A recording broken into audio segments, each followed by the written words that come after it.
What is up, everybody? It's the Inhuman one here with part 2 of the 100% guide for Enotria, the last song.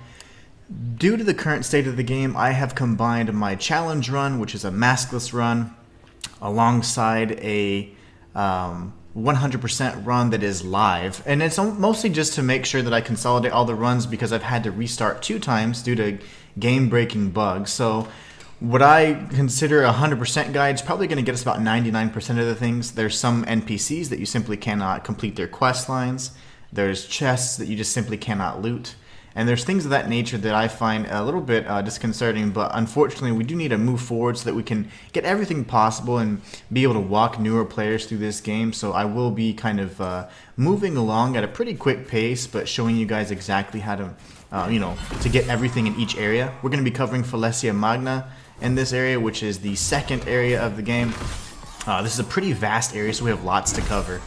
So what we did last stream is we ended up changing out upgrading the grape cutter, which in my opinion is an okay weapon. It doesn't deal as much damage as Cooper's hammer, but the good thing about it is that it does deal Vs damage, which is going to be the weakness for Malano. So anytime you have enemies have like a green or colored health bar, you're going to want to use the corresponding element that is kind of like their weakness.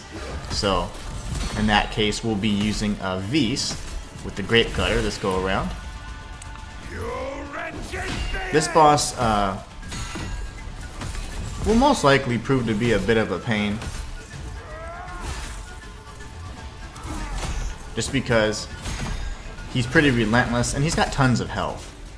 His phase 2 is actually going to be the biggest challenge here, but if we can get in some good time parries, we'll be able to get lots of damage in here and hopefully mitigate the damage he's gonna do in phase 2.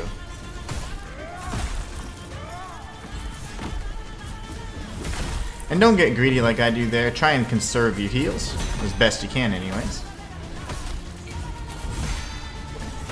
Parry as best you can and then do some big damage with the grape cutter finishing move. He will inflict poison, so you gotta be very careful here. Oh, he didn't actually shoot off the projectile that time. That was very odd. Back away here and then block the projectile. You can go in for some range damage if possible.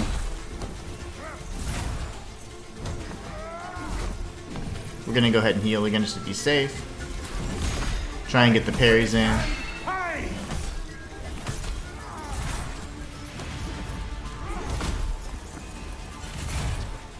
We'll heal again just to be safe, and then we're going to come in close and try and finish him off. There you go. So that's the Spaventa Gatekeeper, a pretty difficult enemy, but they're going to reskin these guys multiple times. So you're going to see that you fight different variants of these same enemies all throughout the game, so nothing to concern yourself with, but just make sure you grab the item off along the gate wall, and then we can continue onward.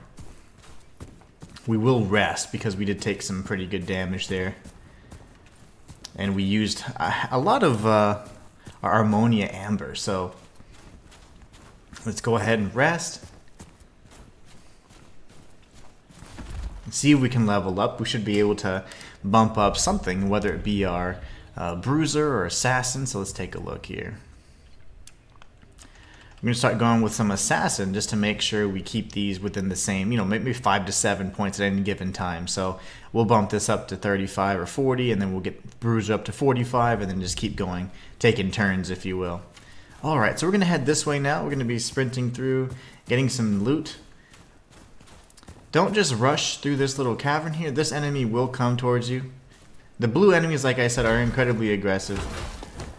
So just kind of have them come to you instead. Start off with a heavy attack if you can. If they do that jumping, that's just nasty. They're not very strong particularly, but they're very aggressive, so they can just take up a lot of your time. So an R2, R1, R1 will typically do the trick, so heavy, light, light. Watch this guy right here. There you go. That's going to be the guy we wanted to avoid. Getting ambushed by a ranged enemy and a little blue berserker is not fun. You can grab these 2 items over on the ledge here. Kill this man of the sea, seaman. I think it's just a fisherman actually, and then we'll take him out as well. We've got this bro as well. And then we can take him out. We have another blue enemy that's going to be quite aggressive just right over here. So make sure you don't get too close to the edge. Wait for him to rush you. 2 hits does the trick. And now we can come along. We're going to see a first instance of an NPC named Custode. And Custode is going to tie to a quest line with a chapter boss, or the boss of this area, called Giangorgolo. So we'll be dealing with him all throughout. So he's seeking an old friend, seeking Giangorgolo, and he has no clue where he's at. So he's like, maybe he's over by, down here. Maybe he's by the Colosseum. This particular area is going to be empty. There's not going to be any items here, but I do want to showcase it. Matthias says, oh crap, you're early. My bad for being late. No, no worries. I'm just trying to get as much done as possible in this particular stream because it's going to be a pretty long one. But like I said in the previous stream, like I know this is a live 100% guide, so kind of a weird format for it. So I'll do my best to keep up with chat.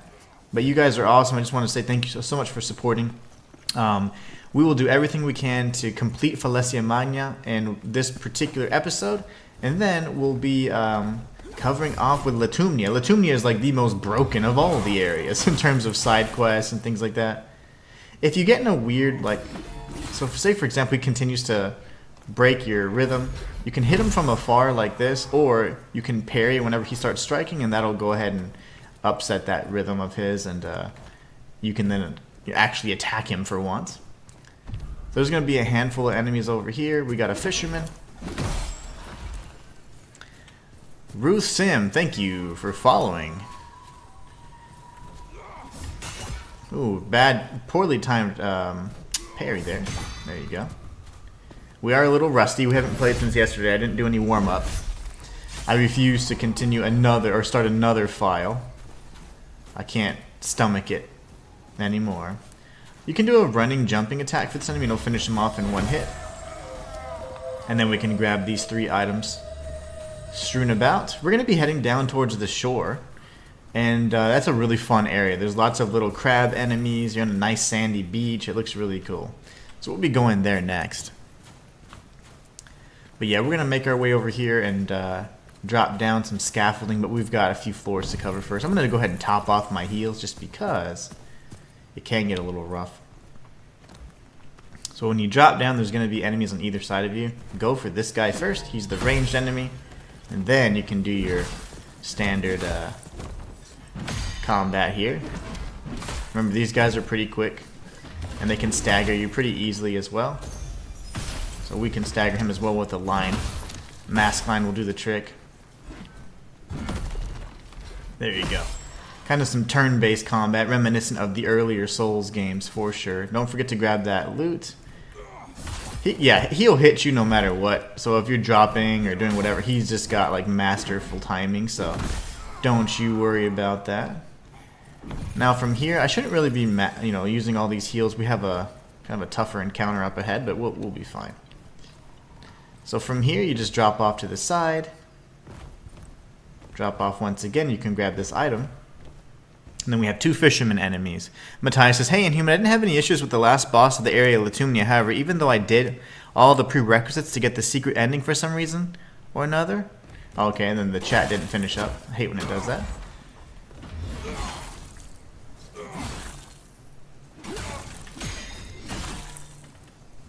See, if you try to interrupt his attack, you're going to get bested every time, so don't go for that. Once he throws, he'll miss into the floor because of the angle, and then you can just take him out there. Matthias must have experienced a glitch. Velta refused to move from her original position in the hub, so I can't get the secret ending, which is ridiculous. Try and speak with Mecenate and exhaust his dialogue. Once you exhaust Mecenate's dialogue, all 4 of the quest lines should now be completed, and then Velta will move to the center of the theater. You have to speak with Mecenate a number of times to complete his dialogue. So we have 4 heals. That should be sufficient. We got a big boy coming up. So you see that item right over there? That's actually a trap. So what you can do, it depends on if you aggro the enemy or not though. So you can actually run along this side here. And if you hug the wall, you can run past to this Corda Resonante, which is the checkpoint. And then we can go back and fight the boss. So now we'll have full heals.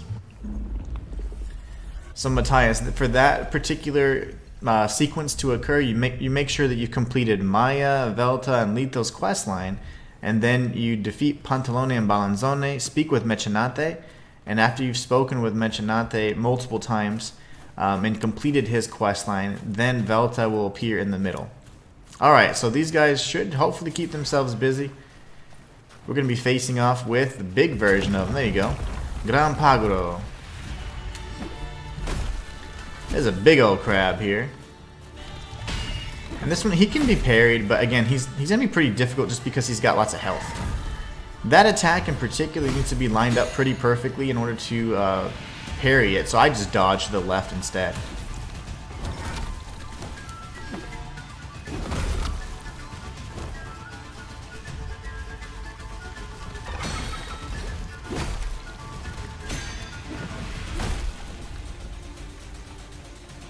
Uh-oh. Timed that pretty poorly. We're going to go ahead and back off and heal. He's got some crazy range, so typically it's about 2 heals worth of range there.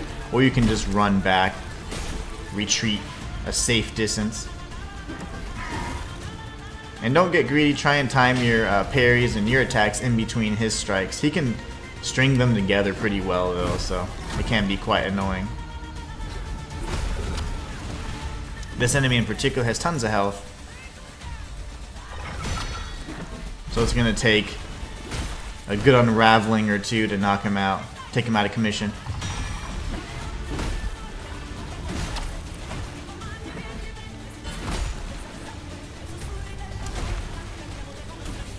But yeah, the range that he can strike is pretty deceptive, and you have to parry a bit earlier than it feels. Like, it doesn't feel right to parry as early as you do, but the timing for this particular boss is just a little wonky. Mask lines in this instance are usually going to get interrupted unless you parry them, or you execute them just like so. So it takes a little bit of time to do that, but a really big strike here should do the trick. Now he's poisoned up, that's excellent. He'll start raging, his attacks will get a little bit faster, and he can now use a projectile based attack. And those like always deal tons of damage, so just be careful if you ever get hit by those. But that's the Gran Pago. We're going to get his roll. Matthias has already done all that. Man, that's unfortunate. So even after you continuously spoke with him, it didn't work. I'm sorry about that.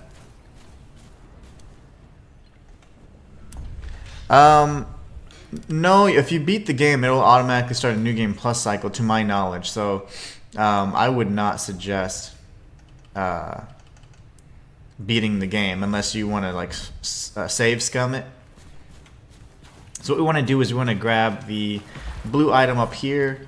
There'll be a chest up here with a crab-based weapon. This is not the weapon that we necessarily need or want just yet. There is going to be one that deals V's damage, and we'll be getting that after a challenge rift we complete. So instead, we're going to come back this way, and we're going to make our way towards this little, I don't know, this barricade over here. So first things first, we got to get all the loot. We got to get that sweet, sweet lore. And then we can come this way, sprint across so you don't get shot, and then we're going to try and aggro all the enemies here. There's going to be a cannon off in the distance that's not manned by anybody, but somehow it still shoots. Never understood that. These guys just take an R2, R1, R1. These are riflemen that shoot actual bullets, so their shots are much faster. As soon as you see the motion of the shot, then you can parry. Just like so.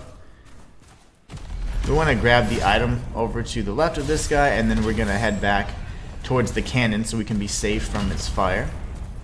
So we do want the Spaventa Army Guard mask to be completed. Those are impossible shots, by the way. Whoever did the physics didn't physics right. But you can't destroy that, and there isn't anyone manning it, so you just kind of have to just let it be there. You can't get revenge on it this time. So grab this item to the left, and we have some more guards to take out. The Spaventa Army Guards are going to be important for a quest we have in Necropolis, which is just up ahead. But what we want to do is aggro some of these bros, so you can throw a rock, turn the other way. take this guy out. Alright.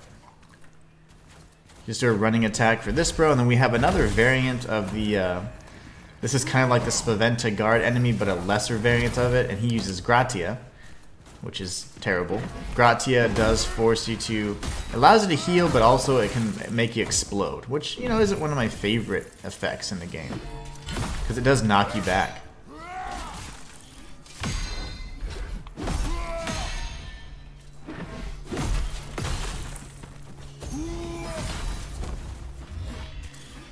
Alright, so now that he's taken out, we can grab the loot that they gave us. This is the Spaventa Army Mask Shards. We want to gather all of these if possible, so we don't have to do much farming.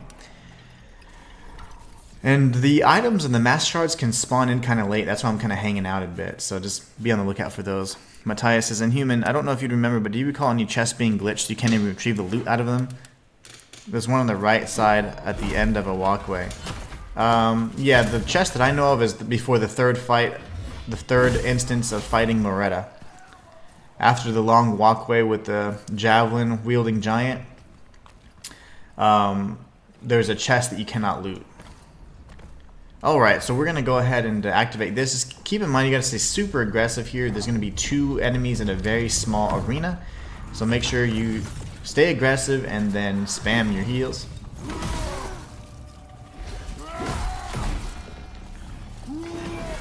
And it's okay to spam heals. There's not going to be too many tough enemies, and we'll be coming up on a save point anyway, so if you get stuck like this, just remove your lock on, heal, and then create some distance.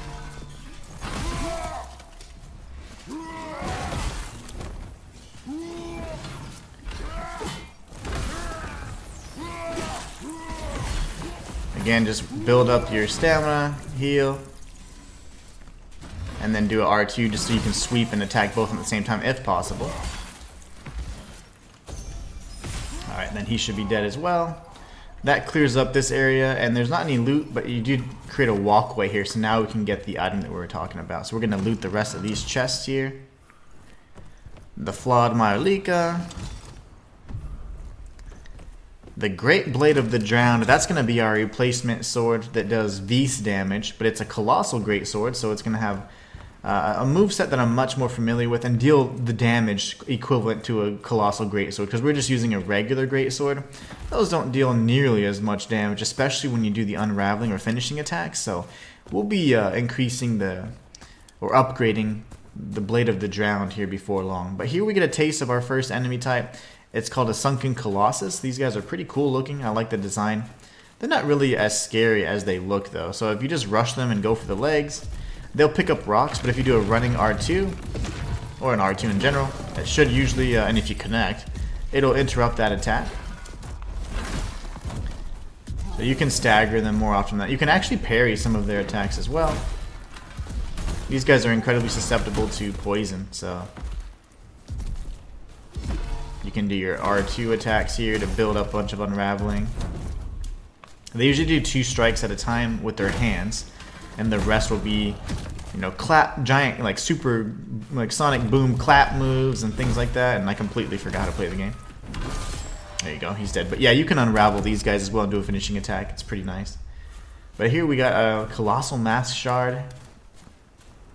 Yeah, that's the same chest I had trouble with as well, Matthias, unfortunately. But here, as we continue along the way, there's another Colossus. This time they're fighting against themselves. Take out the axe-wielding enemy. He's actually a bit more of a threat than anybody else in this area, so throw the harpoon to get him off his balance here. There you go. He's about dead. We can get this shot off. There you go. Back away. We can heal and grab some stuff along the way.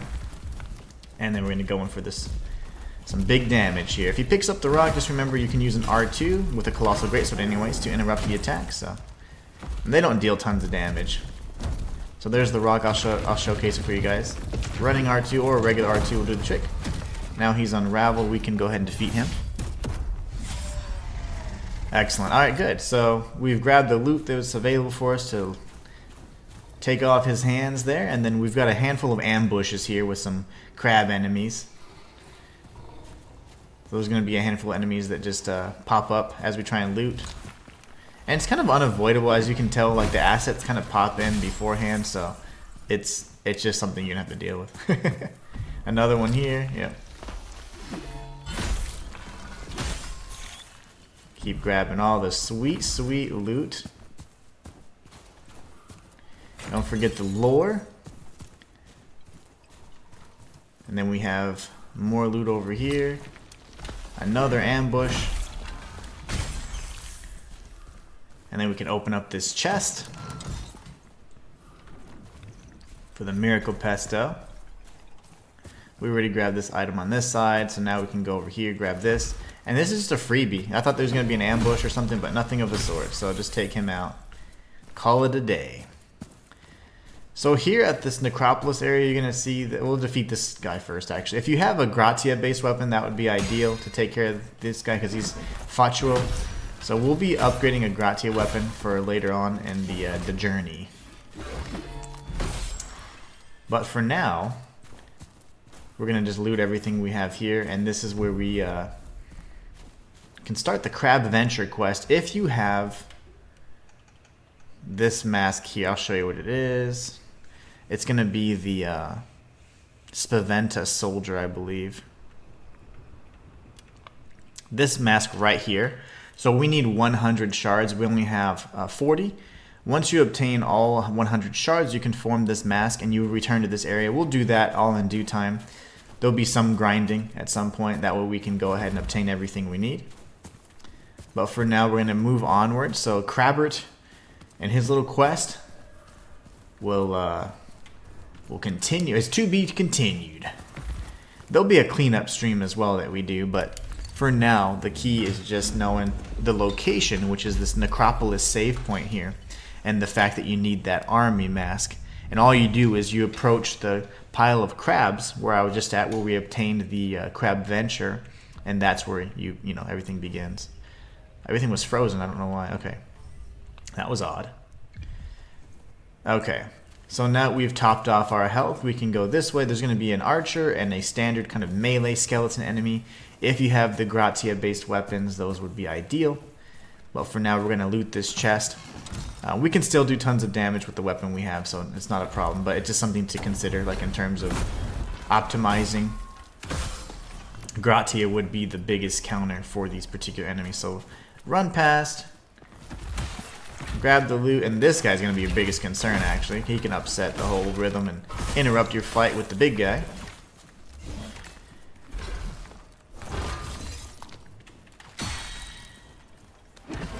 They have lots of unravel, so very rarely are you going to be able to unravel them. Instead, just go for kills.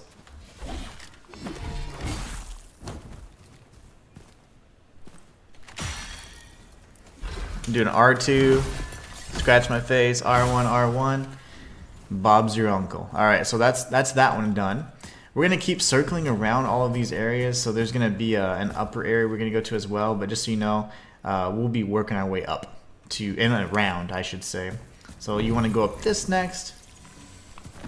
Again, we're kind of surrounded by these skeleton type enemies. Turn left immediately when you come back up here. Matthias says, hopefully there's not a weapon in that glitch chest. Yeah, I know, exactly. You have to get every single weapon. I don't know what's in there, but there's a few trophies that I didn't get just because of the bugginess and the glitchiness. Unable to complete quests, unable to loot certain chests. NPCs that just don't speak because they freeze, or they crash the game. I mean, it's a mess. The game's a mess. Unfortunately, I was really supportive of it to be in the beginning, but after having started 2 files over, so I lost 2 files worth of progress, and now this is my 3rd and this is my final. I will not play it again. This is the 100% guide, the challenge, and everything all in one, because I'm pretty frustrated with the state of things. So we'll go ahead and take them out. There is a chest over here, actually, if you just circle around this little building here.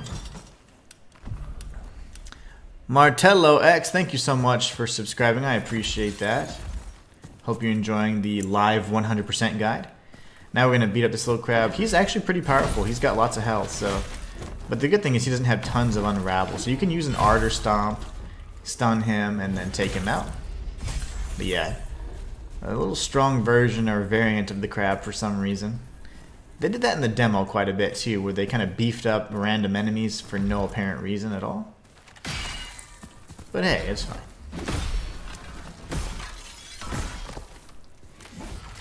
See if we can use this for fun. There you go. For giggles. Now we've got a handful of other bros as well. We're going to take these guys out. They're so accurate. You know, trying to avoid that's going to be pretty difficult to do. So just wide sweeping strikes if you can manage it.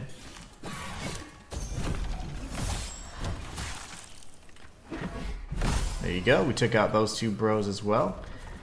And we can grab this loot here. This is where it gets a little tricky. There's going to be a little bit of a platforming sequence here. Take out the archer first. And then as we continue up and get to the top level, there's going to be an archer shooting us on a very narrow beam. Dodge past this guy as well, so your back's not to the water. Take him out. And then what we're going to do right here is we're going to run back towards this so we can avoid getting shot. And then now we sprint forward. We jump, roll into our safety, and then now we can kind of kite the enemies one at a time. So this is really easy. The crossbowman has, or the archer, has crazy leashing, so he's not going to follow you at all. So this guy, on the other hand, will.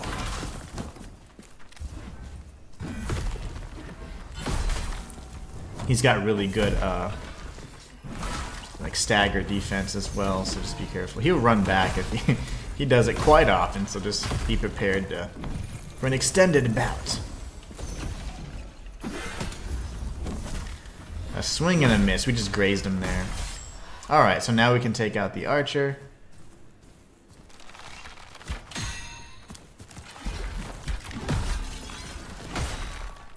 Very good. Okay, so now that he's done, if you've been following along and did follow the previous episode where we covered the Sunken Monastery, you're going to see that Adso is trying to communicate with us, and we're going to talk with him in just a moment. But first we have two more skeleton enemies to take out, so let's do that before they get all excited. Remember, the blue enemies are typically more aggressive. And they don't deal more damage necessarily, but they're just all up in your stuff. Like, they don't give you any breathing room, so you're going to have to take them out. So now we got to watch our heals because we're running a little bit low. I don't feel like dying anytime soon. There you go. Now he's done. So now that the enemies are cleared out, you can actually jump on top of this pillar here. And you can speak with Adso. If you've obtained the key item called the Lover's Note, which I showed you how to get in the previous episode, you can now speak with Adso. And just make sure you agree with his dialogue. He's pretty much thinking that this is all just a dream. And we get the Emerald Maiden for our troubles. That is a really cool looking weapon. It's a saber class weapon if I recall correctly. So pretty neat stuff. So here, just make sure you jump over this platform. If not, you get spiked. You can grab the lore. Jump back over. And then we have this item over here. And this up above, we can grab the a special hammer. How are you, Haiti? I'm doing okay. Still a little frustrated with the game in the sense that I've had to restart it so many times, but overall pretty good. Definitely trying to get through this for you guys so you can see how to play the game and enjoy it to the best of your ability. But this is how you get right back down to where we were with the skeletons and the archers. You can also save if you needed to. So if you, for example, if you're kind of struggling, like myself, you could always circle back around and heal. Right in there. But anyways, I guess we could do that. We'll go ahead and tag this spot real quick. I don't feel like dying, so we will have to defeat a handful of additional enemies on the way back, but I'm going to sprint past the ones that we have taken care of. It would be nice if we could use some of these assets to actually jump on top of the roof, but so far I haven't been able to do that. This rock right here is what really gets you. But you can't even use the trees. I did try. Alright. So now we'll just circle around this way. Drop down.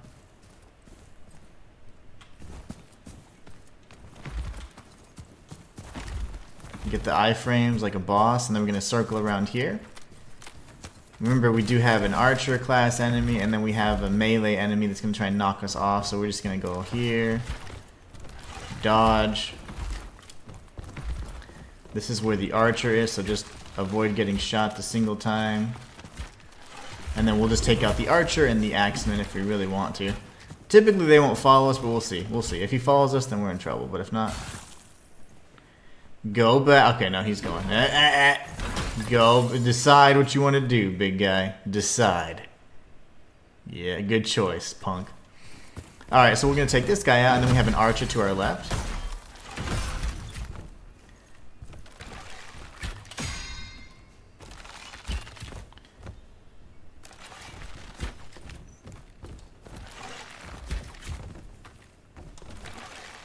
Alright, we'll take him out next. Just eat those little shots. They're not worth it. They're not worth dying over. Now you can go over here, jump across, and then we have another enemy. This one's more of a standard sword enemy, so not too difficult, but just don't let them get, push you off or take advantage of this narrow footing here.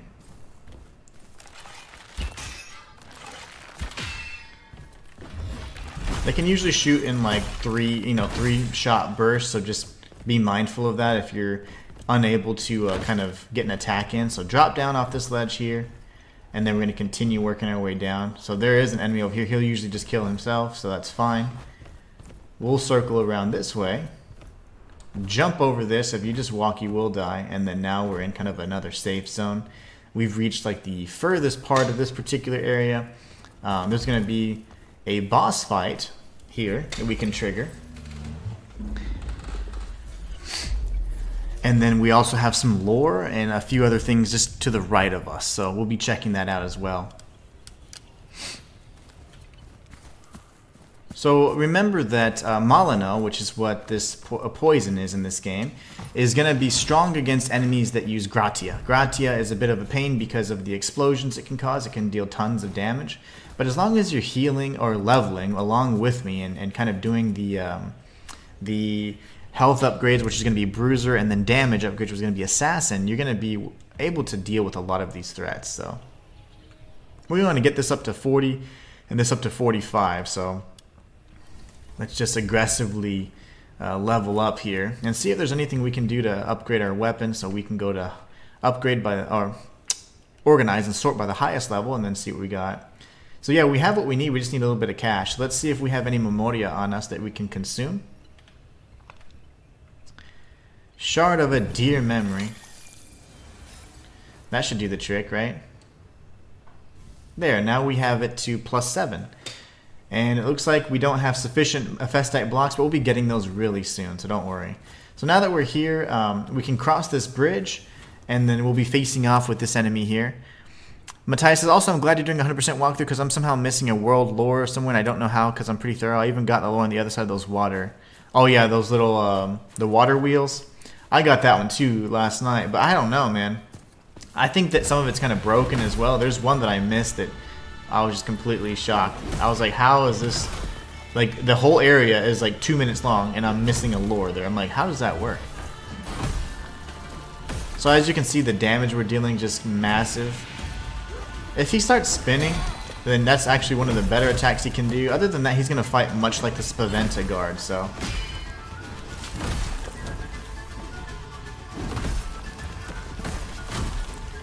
So make sure that we heal here because he can deal some pretty significant damage when his weapon's infused with the Gratia. You just want to dodge through that to avoid the strikes. Just dodge, it's only 5 spins there. Alright, now we'll go in for a heavy attack. He's gonna spin. This could kill us if we're not careful. There you go, heal. Heal. R2 and then R1 if we can pull it off.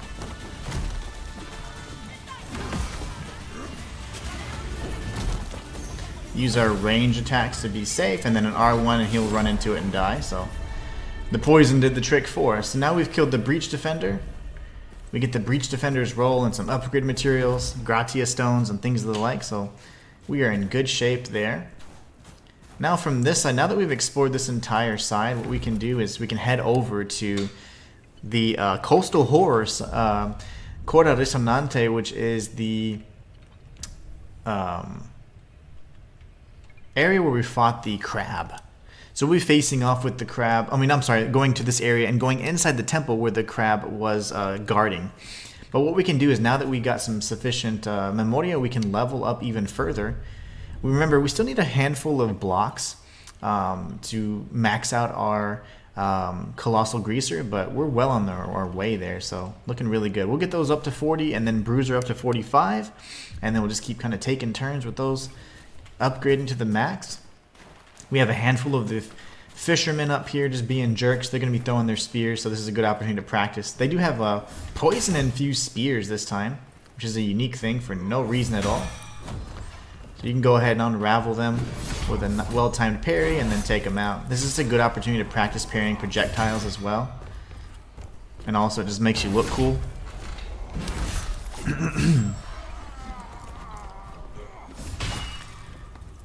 Which is more important than anything. You gotta look cool, because if you look cool, you feel cool, you perform cool. Alright, so now what we can do is we can go to the right. I'm going to show you guys a cliff that we're going to be exploring here in a little bit. We're going to be getting a special weapon from there, but first you want to grab this lore. And then we want to go over here to this other side.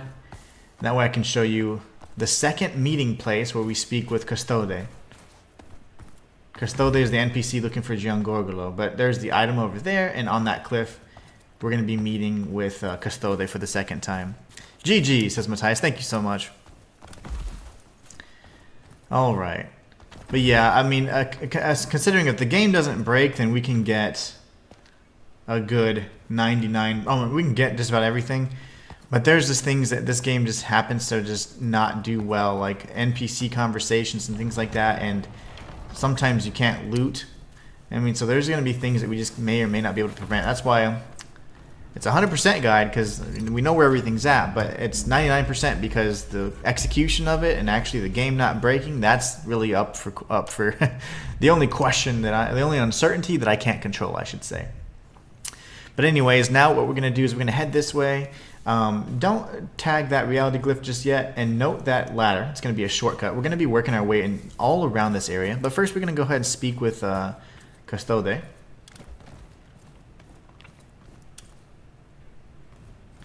Yeah, I don't think those poison ones, I don't know why, but those particular enemies just drop a poison. They just throw poison spears, but they don't drop poison spears. So there's Custode just complaining and saying how scared he is, and he's never been scared before. He looks cool, though. I do like the way he looks. And his mask is pretty neat. If you have his mask on and you get dealt a mortal blow, meaning you're going to die, you'll actually just not die and you'll have 1 HP left. So it's a really cool mask to have, especially if you suck at the game. I'm just kidding.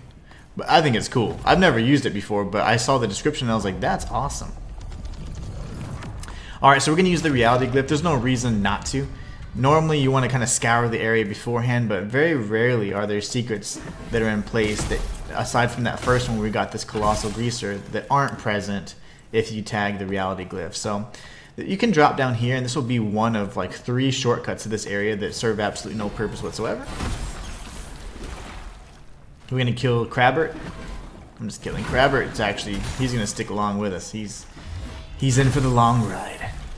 And here we have another shortcut to the same area. It serves absolutely no purpose. You'll never use it.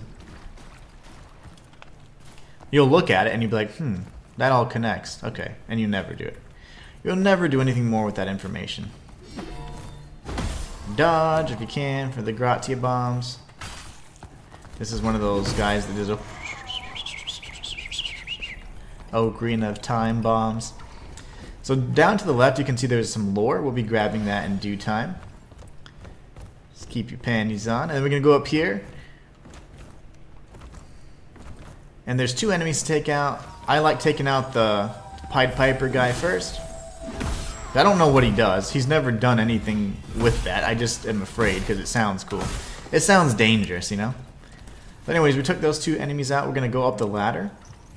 And here, actually, in my very first play to my challenge run anyways, that got deleted, I missed something up here, really close to the second deity we're going to be facing off with. But grab this item first. We'll be traversing this area as well. Avoid the spears. This guy will try and rally up all his friends. But we'll kill his friends. And this is a poison-based enemy here. She's not very strong, so the Colossal Greaser will still do the trick.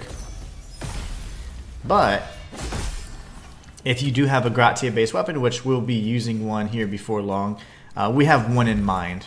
And it'll actually be more useful a little bit later anyways. Because right now, the physical damage that we're dealing overcompensates for any kind of resistances these enemies might have. So just step on this, that'll kill him. And then once the spikes go down, jump over, and then we can take him out as well. How far are you? I'm in the second area. I mean, I already beat the game, but off stream. No, I mean, well, here's the thing. I was like 2 feet away from beating the game. There was only 1 boss fight left. So what I did was I reloaded. This almost ruined everything that I had been working towards, but I reloaded the cloud save. And yesterday, this was like at 9 o'clock at night, my save file, the very first save file that I was doing the challenge run, came in but real corrupted. Like it had no save data time or anything like that, and it was just a blank file. I clicked on it and it was there, but all my stuff was like weird, like item values, everything's messed up. So I was like, well, let me see if I can beat Balanzone and Pantalone, and I did, and that's how I was able to do the rest of the game. I did that last night, so that pretty much confirmed all my suspicions of what I need to do for the quest and things like that, which is great. But at the same time, it was super annoying because I did get that file back, but everything is corrupted on it, like everything. Nothing's named right. I can't parry if I have any of my other mask forms that I'm using. Like only if loadout 1 can parry. I mean, the whole game is just weird. But so yeah, I was able to at least beat the boss, and then after that, you have this really impossibly hard boss fight with these other idiots, and that took me a little bit. But that's how I was able to figure out the true ending and confirm my suspicions. So it worked out pretty good. But yeah, I deleted that file because it just didn't. I felt like it was going to corrupt my game. We're going to use our harpoon and then a heavy attack here. And let him use his iframes completely nullify what I'm trying to do there. And then this is shortcut number 1.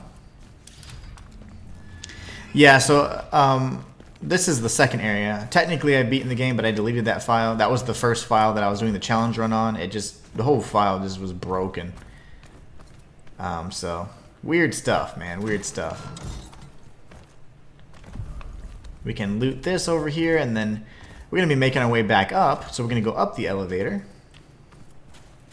And it really doesn't matter. You can go up the elevator or around. It doesn't matter. You can choose however you want to go about it. But this is really the quicker path. And then you're going to go towards the scaffolding. And there's going to be some fisherman enemies trying to ruin your day, but don't let them. Well-timed parries can make quick work of these gents. So what we're going to do is head up here. And then just watch for the parry, so there you go. That's the melee variant. That's the throwing variant. So they're both dead variants now. And then we can go up the ladder. And then there's going to be another enemy. One of those Pied Piper dudes. But just jump off and land on the wrist. Watch this guy here. Don't lock on midair. That was dumb. There you go. Now we can time a parry there. Unravel this enemy or kill him, whatever you need to do. And then there will be another enemy throwing spears from up above. Just sprint past though and get to this side so you don't get knocked off the scaffolding. So now we can jump down. There'll be another huntress right over there off in the distance. So we'll take her out with a running attack and then R1, R1. And then we can use our ability and then another R1. That should do the trick. Now, I want to point out that there's going to be a crab enemy over there that's quite annoying. But they're not really tough. They're just kind of, I like them actually, but they're pretty annoying. This is going to be progression, but we need to circle around and close off the loop here. Close off the loop and get all the shortcuts opened up. So.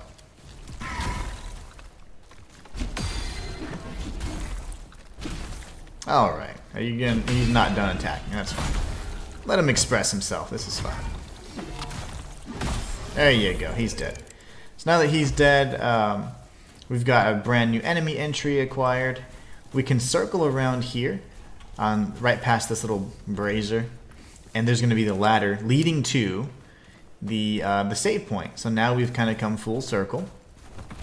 Make sure you activate the ladder, don't just drop down, because then you'll have to do that all over again. So you can rest here. I suggest that you do rest. We're going to have a boss fight up ahead in just a few moments, so we do want to rest up, get all of our heals, and then we can continue up this pathway. We're going to have to defeat the crab again, though, which is perfectly fine on the way back. But for now, since we've defeated the crab and the huntress already, we can go down this side next. And this is kind of another secret area. Not a secret area, but it's like an optional area, if you will. So what we're going to do is drop down here, drop down, and there'll be two pathways. This one that's kind of like a smooth ramp and a hill, and then this one you have to jump off of. So we're going to go here first. There's going to be multiple enemies on either side, so just make sure you take out the axe-wielding one first.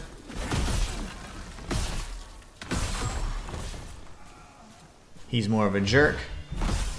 And then we have a puppy dog to go ahead and take out.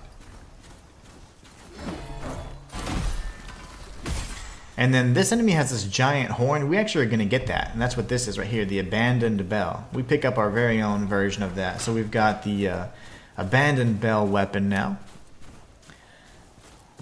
Hades says, what is your next game? My next 100% guy is going to be Bloodborne, but I don't know what my next game is going to be like. I asked for suggestions, and you guys gave, I think, Surge 2, which I haven't played. I haven't. No one suggested Sekiro, but I definitely want to play that at some point. So I don't know. We'll see. I still don't know yet. You guys are still welcome to suggest games.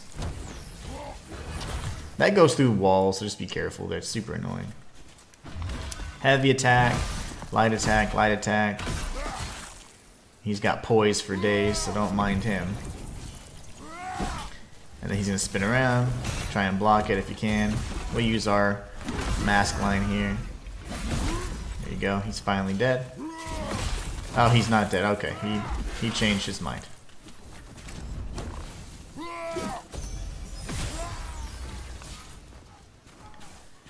Alright, dudes.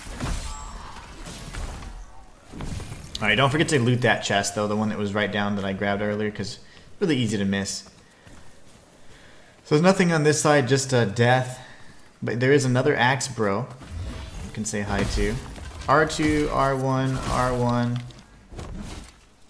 And then another R1 is running into you, and that'll do the trick. And now we can circle around to this area. I always thought this was going to lead to something amazing, but it really didn't. It really didn't. So now that we're here, there's going to be a handful of enemies we want to take out first. So we can take out little man.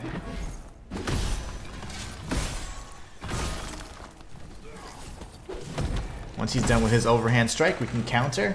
And this is going to be shortcut number 2 to this area. I don't know why there's so many shortcuts, but don't mind it because you're not going to use it. So nothing of note. But what we can do is jump up here, and we're going to continue around this little pathway, and we'll just kind of circle around. So if you can remember, oh, well, it's kind of hard to see from here actually, but up to the right is that giant statue that we use the reality glyph for. Use your Ardor Stomp. It's kind of just all coming together in the same area, but you just get to explore the very top levels of this area. That guy normally falls into the you know, this little, all the wooden beams and stuff, so he's not usually a threat, but that's the first time he's ever not done that. So now we have a few bros here. If you just run straight, you can actually dodge the strike, and then you can just hug this side. You don't have to even worry about the tight walking on the beam or anything. You can just completely trivialize that entire encounter. Same thing goes for here. Just jump and stay, hug this little wall here. He missed, and then we just kill him. Same thing goes. So continue along this pathway, and you're gonna loot a chest. The Surge 2 would be cool, says Matthias. Sekiro, well, that's definitely more up to your skill level, and will satiate your need for challenging boss fights and whatnot. Oh yeah. Whichever you choose, I'll definitely be watching your content. You're awesome, man. Thank you so much for being just an amazing human. Especially, and I feel so bad. Like I feel like I feel like I cheated you on this content. Like I'm trying my best to do, but then the game just deleted. I'm like, oh my gosh. So it's like at every attempt where I'm trying to do something fun or whatever, it's like it keeps setting me back. So I'm like, man. So I feel really frustrated about it because I just feel like, you know, I feel like I'm moody. Because I'm like, I've done this 15 million times already, so that's kind of annoying. And then two, the fact that some of the quests and stuff just broke or break. So you can't even like actually complete everything 100%. So that things like that just drive me nuts. They drive me absolutely nuts. But anyways, I'm trying to do the best and deliver the best content for you guys, considering that it's a little bit frustrating, the situation that I've had to experience with 2 lost save files and all that. But I'm hoping that this is going to be enjoyable to an extent, and we will get everything that the game allows us to get. There's certain things we just will not be able to get, and that's kind of the nature of this game in its current state. But I am looking forward to completing it for you guys, and I am looking forward to the next challenge as well. So hopefully we can get to that sooner than later. Okay, so now we'll do our progression. So we went ahead and took care of the optional paths, if you will, and now we can go up that staircase. And I'm really looking forward to playing another type of Souls-like in particular. I know Blasphemous 2, the DLC's coming out October 31st, so that can be something we do end of October, beginning of November. But I'm rusty on that game. Not that it's hard or anything, but I'll just have to like remember stuff. Because I'm sure people are going to want guides on that as well.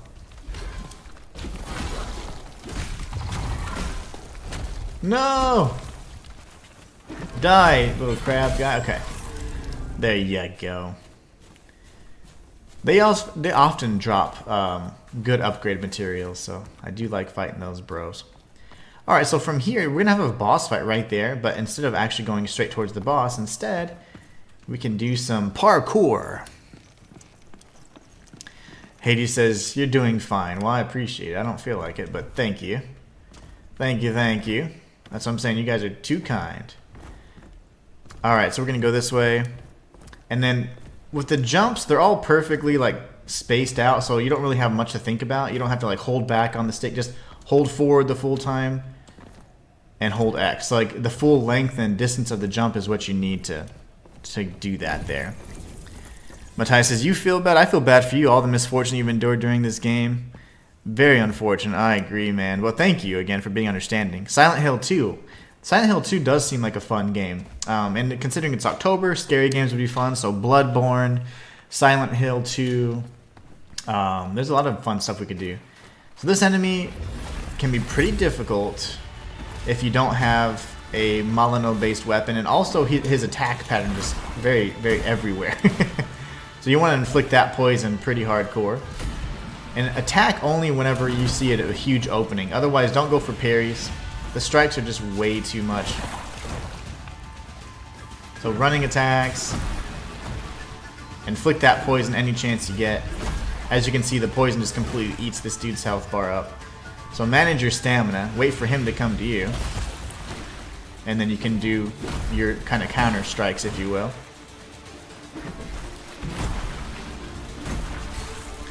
Back away. He does have Gratia, but his weapon isn't infused with it. He just uses Gratia as like a kind of like a mage would.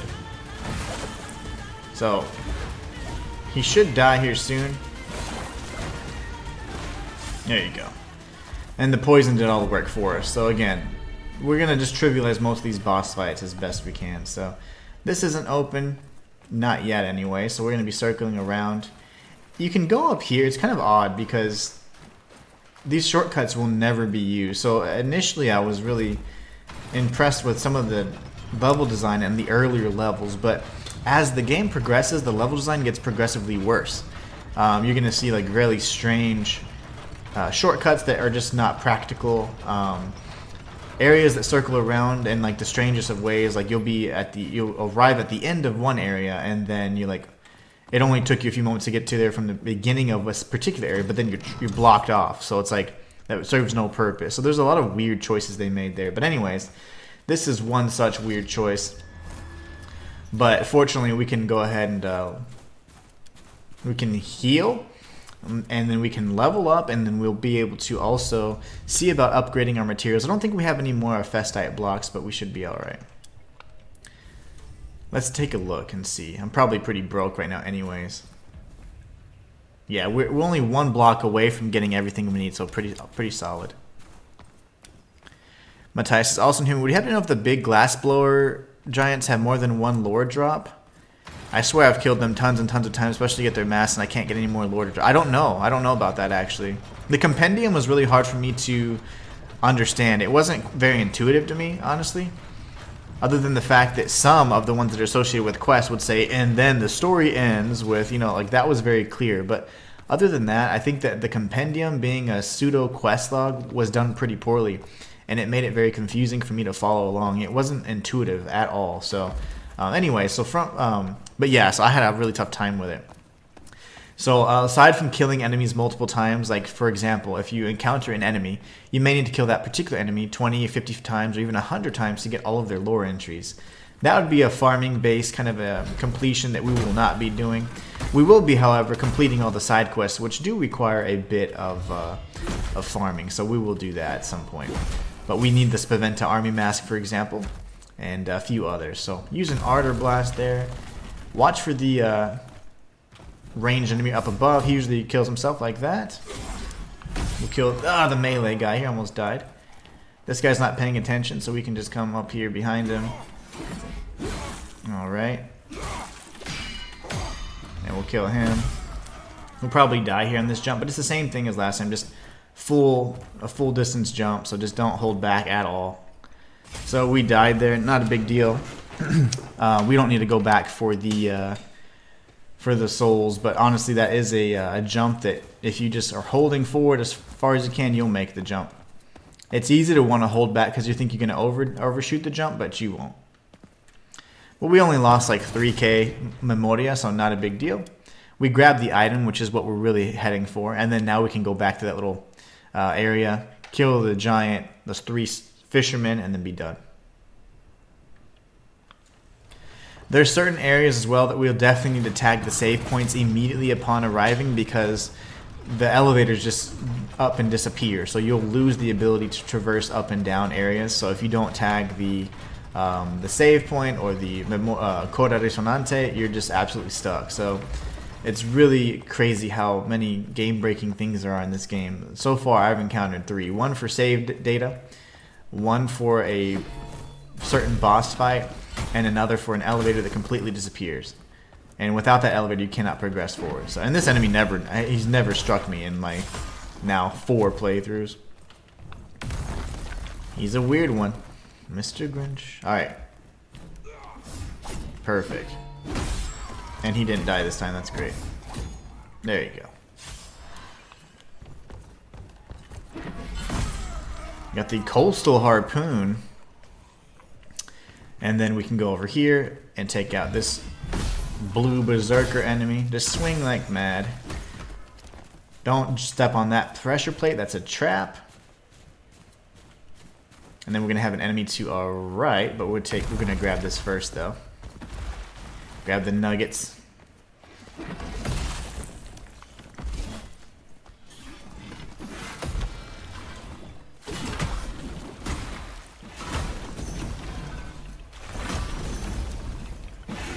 There you go.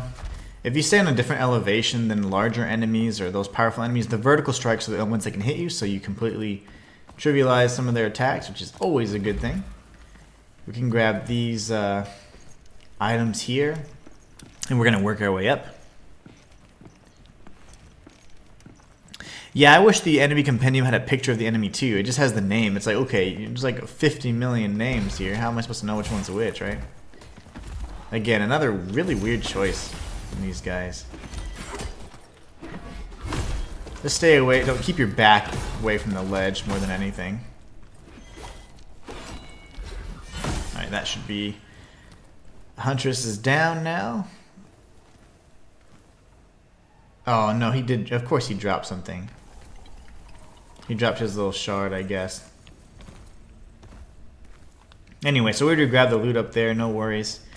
It just would be a shard or something, and it's fine. We're not going to be farming every single mask either. So let's go down.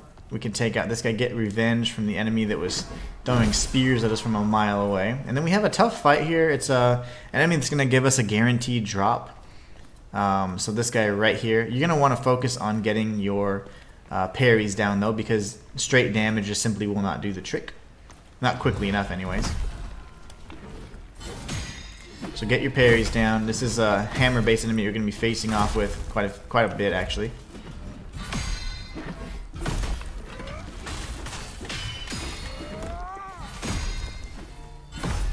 So if you get down to about half health, go ahead and go use your ammonia amber to heal, and then you can come back in for another strike. All we're trying to do at this point is build up the unravel meter. And when he's dead, you get Taranta, and then we can take out this other fisherman over here. And then what we're going to do first is there's actually a drop down here, a secret you can get. You can get that chest. But we're going to be coming up here first and tagging the Cora Risonante. Yeah, I don't know about the additional lore drops for the for some of the entries for defeating enemies. Only because you have to farm so much, and I'm like, there's no way. This game made me farm the whole damn base game. I'm not going to farm all the individual enemies. Not after multiple attempts, you know? I feel kind of salty about it. But yeah, certainly there's a way. I wish they gave us a reusable infinite return to bonfire items instead of making us run back and forth. Yeah, you have to buy a bunch of, or quite a few hymns of return to be able to... Fortunately, they're pretty cheap, though, at least. But anyways, now that we've tagged the Cora Risonante, we're going to go down here. And then we're going to be activating going around this pathway so we can get the secret. So when you drop down, there's going to be tons of spear enemies, and there's the hint right there, spear. So what you want to do is drop down, and these guys are just jerks, so just kill them as quickly as you can. If you let them attack you, or get that kind of rhythm, they'll break your rhythm, and you'll be stun locked for the entire duration of your health bar and die. So don't do that. So now all you need to do is go up this ladder, and it would be coming up on the that chest. So that was pretty much the extent of that particular area, so not too bad. Thank you for following, False Savage. Welcome to the stream. I keep getting all these followers on Twitch, yet I have nobody comments or says anything, so I'm pretty sure they're somehow bots. Dropping down there doesn't net you anything, so instead just come back here and you're safe. So now we can tag the Cora Risonante again. And I really was trying to grow my Twitch community, but I don't know. I don't want to raise an army of Skynet Terminators at this point. That's all I'm getting. Nobody ever says anything, so it's so super odd. Princess says, hey man, I discovered your channel a few days ago when I decided to get Platinum for Liza P, which I played once back in February. Amazing content, keep it up. Thank you so much, Princess. I'm glad you enjoyed it. I've got a handful of other 100% guides you might enjoy as well, like Black Myth Wukong and things like that. You might definitely enjoy, so I'm really glad that you found some value in that. Makes me really happy to see that. And welcome to the channel. I'm doing a live 100% guide because this game has broken on me 2 times already, so I'm just trying to combine my maskless challenge run along with a 100% guide for you guys as well. So trying to get you all the most bang for your buck in one single playthrough. So make sure we grab these items. We're going to be skipping this challenge rift for now, though.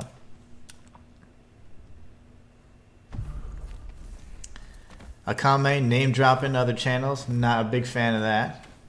I care not about other content creators. We're at war. We're rivals. Okay, so this challenge rift will actually make you fight one of the more difficult bosses in the game.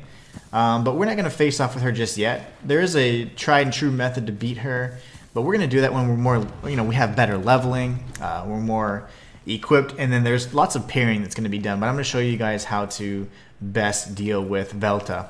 Velta is the second god that we'll be fighting, and she also, like Maya, has her own side quest. So we have Maya, Velta, Mecenate, and Litho.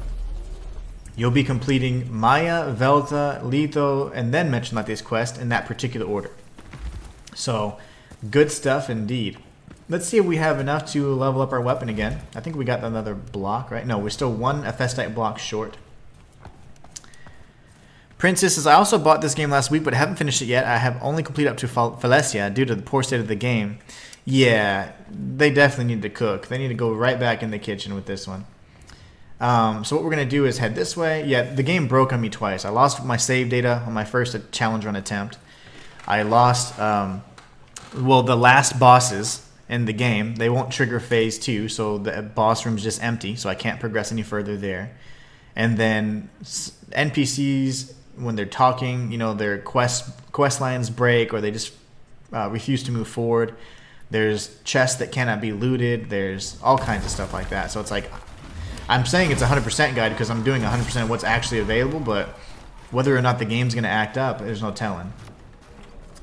Alright, so now that we've done that, we can go up this ladder and we'll get some loot on the top floor. Definitely going to watch your walkthrough for this one too once I finish it on my own. Nice, nice, nice. Very cool. Well, I'm glad you're enjoying the channel, and welcome, welcome. Yeah, I normally don't do, I've done 100% guides live before, but I like to have them done a little bit more crispy.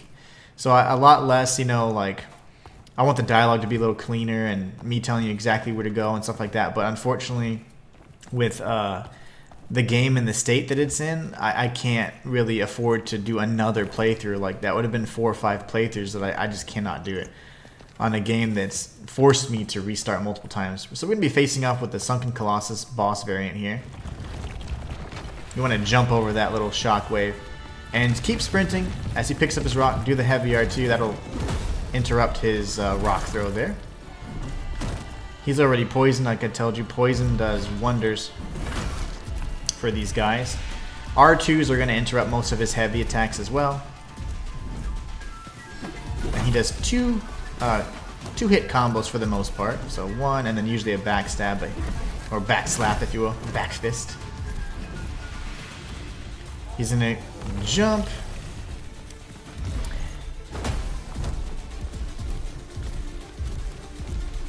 He's being really nice today for some reason. I don't mind it. That's a nice Sonic Boom Hulk Smash kind of move there. Really like that one. Another. And then we'll run in with our R2.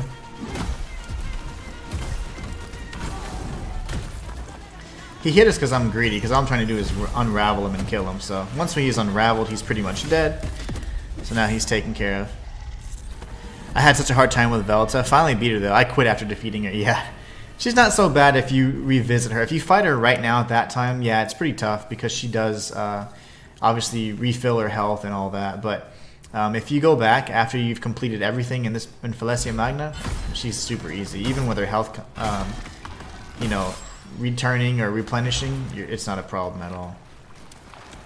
But yeah, if you fight her right now, it's a little early and it will be more of like a skill-based thing. But you can remove that entirely just by being a little bit more patient and fighting her at a different time whenever your weapons are completely maxed out. At the end of this chapter they will be, and then before you even move on to the next area, and your health will be exponentially larger. You're just going to be so much more powerful. So then she becomes relatively easy. She just becomes kind of annoying because you just have to wait. You have to wait for her to die. So we're going to go in here first and complete this challenge. It's not much of a challenge, but you do have more than one enemy to fight at the same time.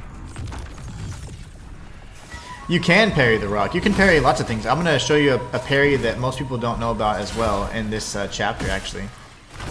In Falesia Magna, there's a boss fight where you can do a parry, and it's It's so satisfying, especially since the boss himself is semi-broken. So now this door is open for us. We're going to be getting some loot, an harmonia amplifier, and there should be a chest somewhere around here. Oh my gosh!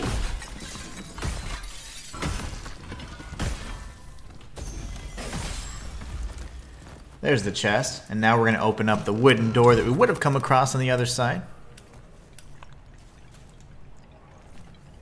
I really wanted to like this game. I'm Italian and wanted to support the devs, but it clearly released too early. Hopefully it'll be better soon.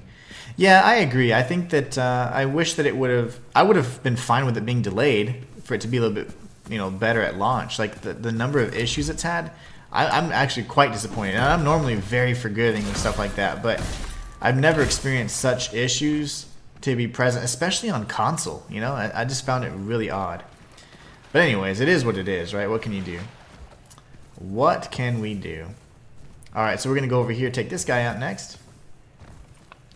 But yeah, it's a good game. But it's just buggy as balls. Like, I mean, if it was a little bit, you know, more crispy, it would make a little bit more sense. But it's just disappointing how whoever the QA guy, I'd fire his ass. Whoever QA'd this game, QA tested it, has never played a Souls-like before.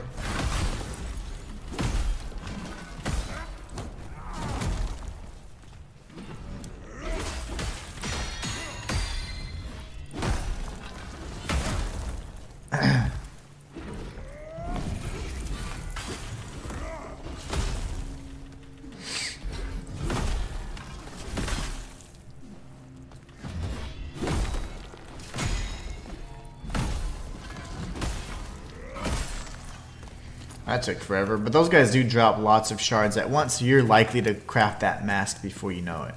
So we can grab this lore now, and then we can go up the staircase. This one's blocked off, but we're going to be circling around it.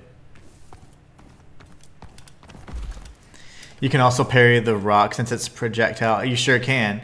It just takes a little bit of time, but you can parry just about anything in this game, which I like.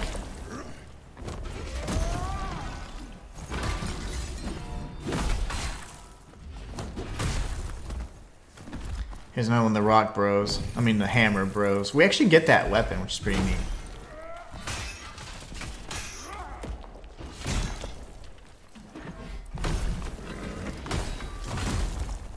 He loves using vertical strikes, so our little strategy of changing elevations doesn't normally work with him.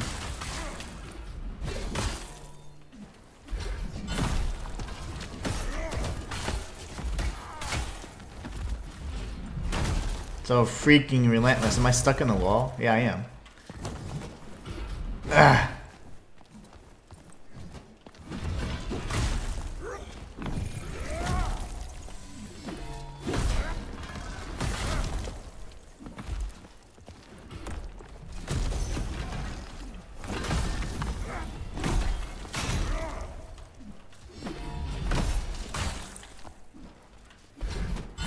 There you go.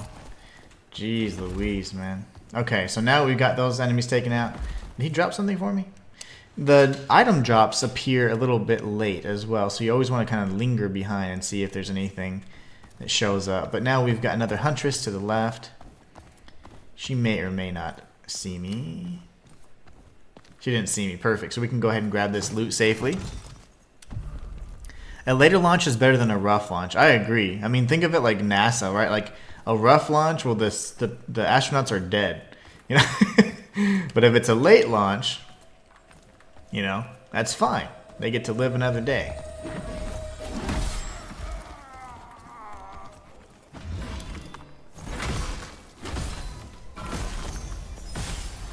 All right, so she's taken out as well.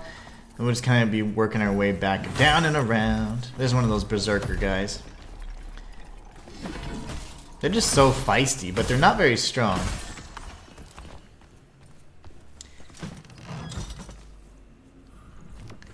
That is, Matthias says, that is indeed true. Oh my goodness. Does anybody here remember how bad and rough that Bleak Faith Forsaken was at launch? It was horribly atrocious, but I guess it's forgivable because the game was made by like 1 to 4 people.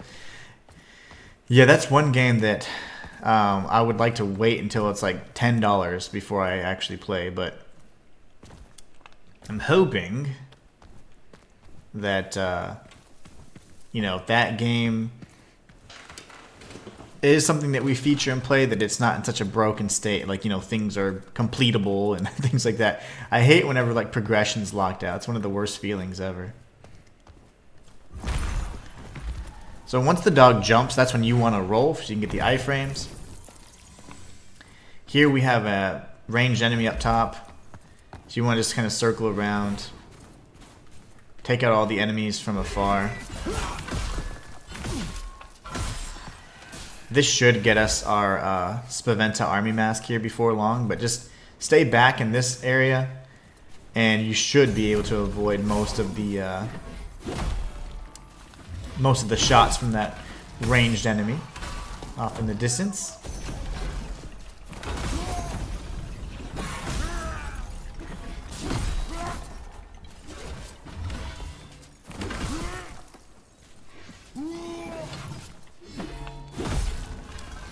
Alright. And there's actually not any items you can get over here, so the ladder is not going to be knocked down until you come around, so you just need to run safely up this little area over here. So, and just take cover. There aren't going to be any items, not even tucked around that corner, nothing like that. You'd think there would be, but there's actually not. So now we can go over here, grab the rest of our stuff. We can actually upgrade our weapon yet again, as they say. Yet again, as the rich people say. A Festite block. Okay, we're getting pretty close. One thing that I'm probably going to do is level up my actual character, and then I'm going to refund my resources for the grape cutter, and then change it out to the Great Blade of the Drowned, the Colossal Greatsword variant. So I think I might do that. What does this require me to have, though? 16 Elementalist, so just 1 point Elementalist. Interesting. Well, maybe not, because I don't want to change anything I'm doing because I'm lazy. But you do have different roles you can equip that would obviously be able to easily account for that 1 point of Elementalist that we need. So but I'm not going to fool around with it. We're keeping it real simple for this little walkthrough here. But anyways, so from this angle, all we want to do is go inside. This is a really tight corridor. There's going to be an axe-wielding enemy. Remember, these enemies are pretty tough because they can interrupt your attacks. And the axe they have is actually a pretty cool little weapon. But here we go. We can go down. We'll be able to grab this loot next. I was looking forward to Bleak Faith as well when it originally came out, but then all I heard was terrible, nasty things about it. And sadly, those terrible, nasty things were true. So here's another Coda Dissonante just 2 feet away from the other one. Serves absolutely no purpose. But it's fine. It saved me a few steps. We're going to be opening up these shortcuts before long, so none of those doors open just yet. But there's a little bit of an actual unintended shortcut that I've discovered in my first playthrough of this particular area that I'm going to share with you guys. So R2, R1, R1, back away, and then get hit in the face, R1. Okay, she's just not going to die. That R1 should have killed her. That one will do the trick. So now that we're over here, we've got an enemy to the right of us. Oh, lovely.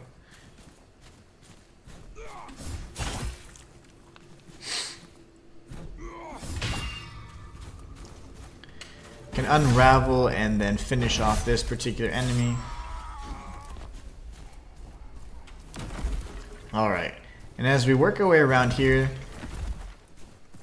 there's going to be a few more bros, like this one right here. We can actually hit through the wall. It's a huntress chick.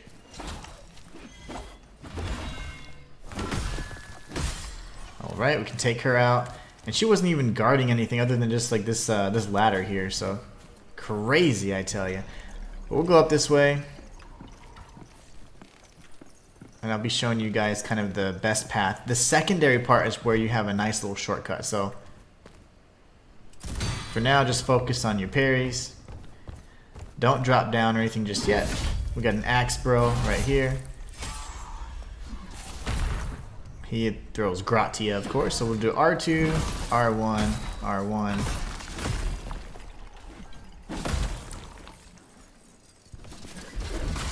This is great. So we can just roll over here and create some distance. Okay, he's dead now. There is an enemy down here, but instead we want to drop down and interact with this ladder so we can go down the correct pathway. This is going to make sure we don't miss anything.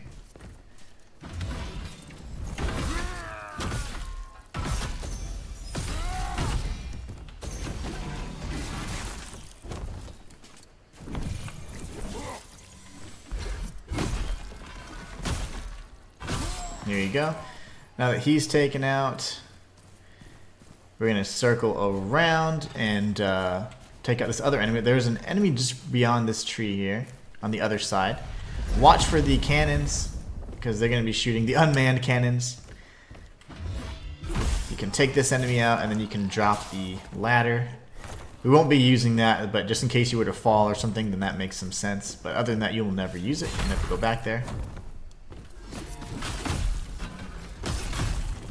Sometimes these guys have super armor for days, and I don't quite understand it. But now he's dead. So this is the area where you can just do a shortcut. So first, there's going to be an item on the other side, but we're going to be looting all that in due time. Instead, what we're going to do is run past. And this is not intended, but if you just jump up here, you can actually nail the jump and get to the other side. So normally it's not that difficult. I did it like my first try. There you go. So now all you do is you can open up this area and then you have a save point right there. So this is shortcut number 1 for that save point area. That would be number 2. So let's go ahead and take out the rest of these enemies first though. Cool.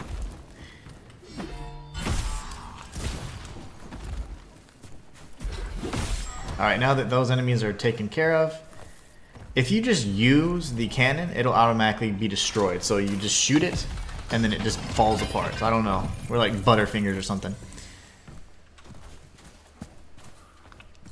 We're getting more and more of the Spaventa Army mass shards. That's good stuff. Alright, we took out that enemy as well. We're going to be traversing this area backwards, and this is how we're going to be able to get everything kind of more safely and also without having to go through that whole, you know, rigmarole, if you will. Once he starts getting up, he won't have any iframes anymore. Take him out. And we're getting close for this bro.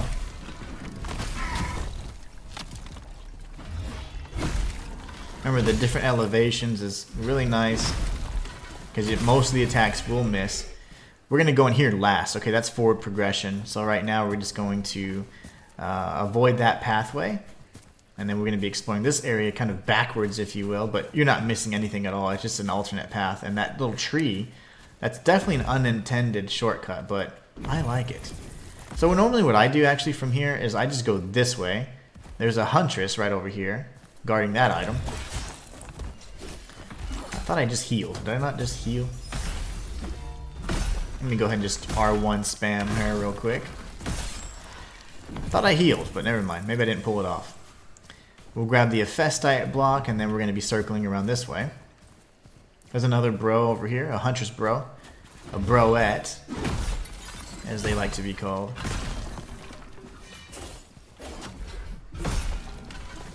Perfect. So now they're both taken care of. And we'll be coming back around this way. There's going to be an enemy. Well, there would have been a... Well, actually, we took him out already. The axe guy would have been over here, but he's already taken out. So just so you know, like, if you were like, wait, what all did we miss? We didn't really miss anything at all. That's the tree we just jumped on, so... That is the extent of the content you missed there. Nothing at all. We grabbed everything. So now that we're here, if you want, you can re-up your heals. I suggest you do so because this next area has a handful of powerful enemies, and there's a boss as well, so... Yeah, the number 2 shortcut should be better. Should be guarded by a boss we're going to be fighting here in a few moments. Yeah, they do drop the axe gun. Those enemies are pretty cool. The Great Blade of the Drowned is better than the Cooper's Hammer only because the moveset. But In terms of the Vs damage, Cooper's hammer is by far like the best, but I just don't like the moveset. The moveset for the hammers is so deceptively short. Like, you don't have any range. And it's really maddening because you think, oh man, I got the drop on this enemy, they're stunned, and then you completely miss an attack, you know? So we have the Spaventa army mask. That means we can actually complete the quest. As long as that dog doesn't aggro, we're good to go. We're going to go ahead and face off with this guy. Let him do his thing. He'll hit us through the wall naturally. Lovely.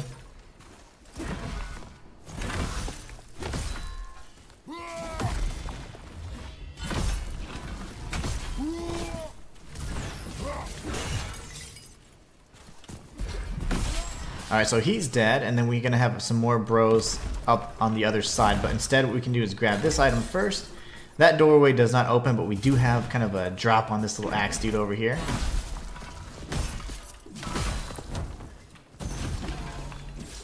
Take him out. And then there will be a dude kind of rallying everybody up if he doesn't throw these things every 5 seconds. Alright, now we can circle around. And we're going to be going this way. And grab the lore. And then we'll actually be circling back down and around here in just a moment, so don't worry about that. We're going to go up here first and take out the ranged enemy. There it is. Oh, okay. The other shot really threw off my timing. It like made me antsy, and I preemptively parried the air. So now we go this way. This is actually the secret part of this area. So we're going to be going here. And it's like, oh, it can't be open. But if you jump from this side, you can actually access everything. And then we'll go explore the other top side of this area, and that's how we progress out. But this is how you open up the shortcut here. So this is the straight shot to the boss. This boss, I think, has Fatuo or something to that degree, so he's going to be quite resilient to just about anything you throw at him. But yeah, so don't worry about it. He's a typical Spaventa gatekeeper guy. Same exact moveset as the green variant. He just has tons of health.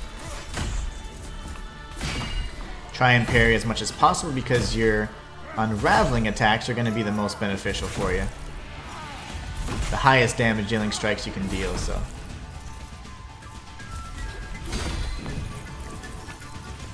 But again, he does have long combos, so if you get staggered, you know, if you can dodge away, the better, because otherwise your parry animation has to recover before you can successfully execute another.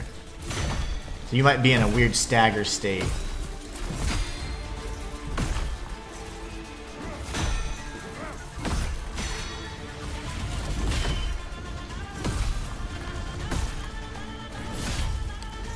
So big damage there, good for us.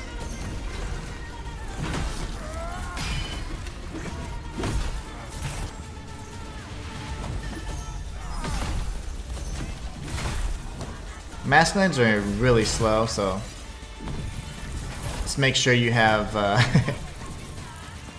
the right thing equipped. He's going to do a vertical strike here, just be careful. There you go. Horizontal combo. One of his favorite moves.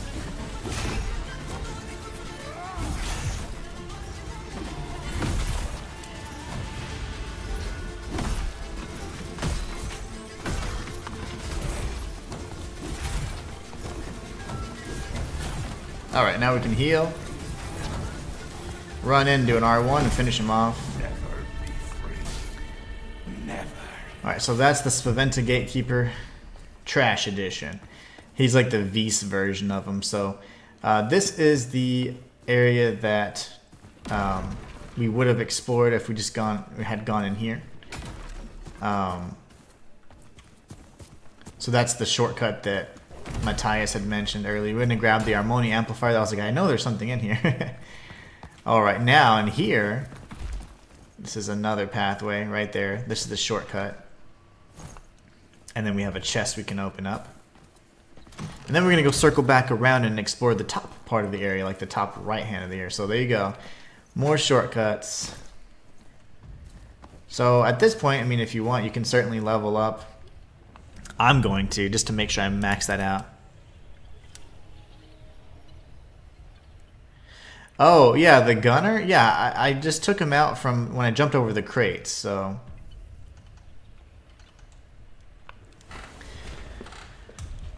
Alright, so now from here, let's see. It's a little disorienting. That's the where the axe-wielding enemy was. That's the pathway you don't have to go through anymore. This should be where their shooters are at. Okay, perfect.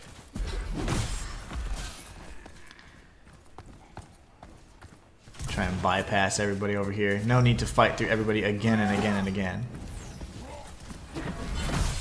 But what we will do is go up here.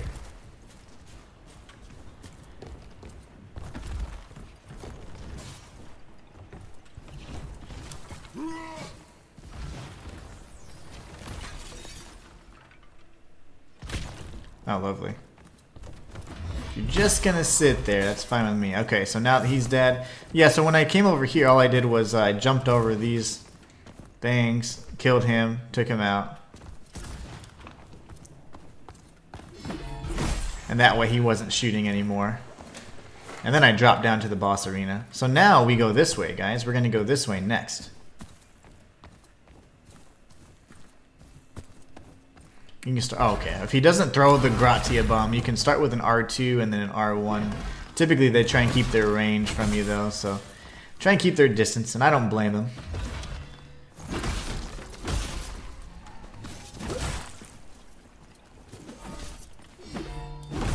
All right, we've got these guys taken out as well. Now you could drop down there, and that's how you make your forward progression, or you can kind of finish up the little loop here and get this chest. Now we can drop down, face off with another Spaventa guard wannabe guy. Watch out for the spin attack. There you go. But we're on different elevations. That's the key. That's a wonderful thing for these enemies. They do a lot of vertical strikes, or horizontal strikes. I mean, they can whiz right past your head.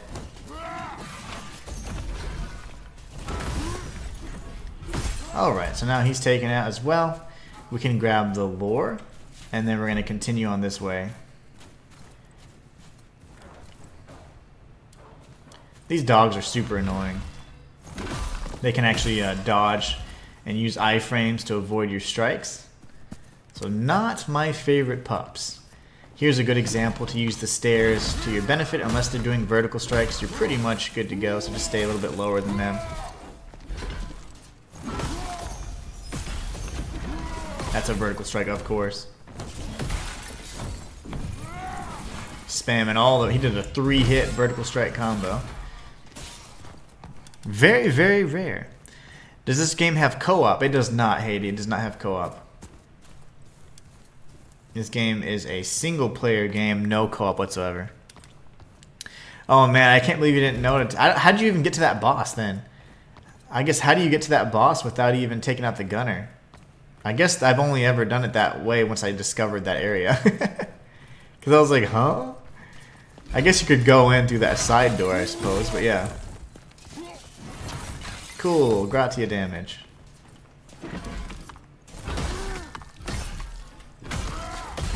We'll be doing all the side quests in kind of like a final cleanup stream, okay? So I'll show you guys how to farm up everything. But we have this Spaventa army mask already, so we're in good shape. That's one mask down. There's a total of 3 masks that you have to farm for. Everything else, in regards to just like the actual side quests or anything, that's not pertinent. You only have 3 masks that you have to farm for side quest purposes and all that. So there's Custode for the 3rd instance. Just complaining about stuff. Gian Gorgolo is really close by, and I'll probably just fight him now, just because it'll take a few times to beat him, and I'd rather just get him, you know, get that boss taken care of quickly. There's another boss ahead of him that I feel is more difficult, even harder.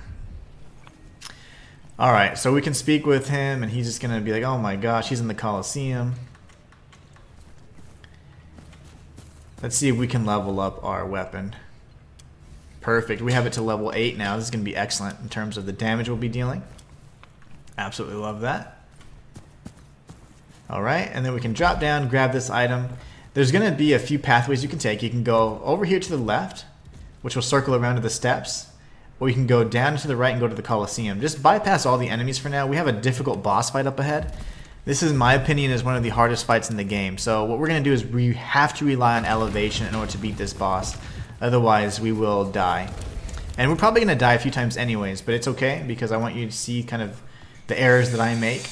But on phase 2 of this boss fight, you want to stay lower than the boss. The only attack that he can do that's pretty much unavoidable is if he does the Artorias like front flip with his sword attack, then you're just screwed. Because it's really hard to time it. It's 3 hits, so you have to parry 3 perfect instances of that strike. So good luck, as they say. But first, get off your poison if you can. Stay on different elevation as he moves towards you. It's perfect. Just keep him higher than you if you can. The more exaggerated the angle, the better off you're going to be. That strike will stun you, so always dodge that one no matter what. I'm telling you, look how crazy the Gratia damage is, even with as much health as we have. It's disgusting. So he killed us. He does either a 2-hit strike where he's shooting out the Gratia or a 4-hit strike. So no matter, we're just going to continue. It doesn't matter if it takes us 10 or 15 tries. This is a live 100% guide, so you're going to see all the deaths. We're just going to do our best to take him out quickly. And poison damage and a little bit of RNG is going to come in handy there because honestly, he was really close when he was doing those strikes. He's typically far away when he starts spamming those ranged attacks, so that was unfortunate.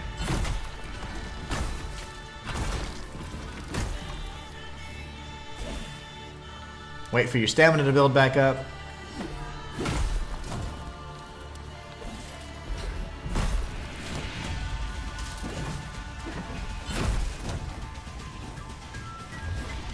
This is where he does his annoying strike that can actually stun us to death. And we've got to be careful that he doesn't do the front flip strike, so that's a horizontal strike, and he does 2 verticals after that. So just heal. I'm going to heal up again just to be safe. That's not the front flip strike that I'm afraid of. We'll do an R2. That's the front flip strike. That'll usually kill you in 1 hit, and he spams it like crazy, so.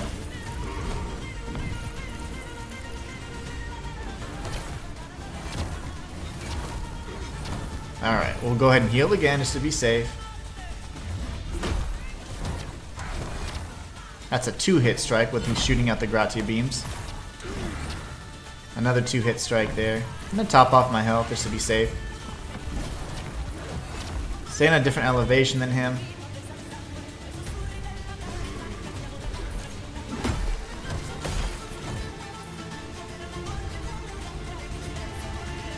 If you keep your distance like this, you're going to be pretty safe for the most part. Let the poison do everything. Heal again just to be safe. He might try that front flip attack though, he gets pretty desperate.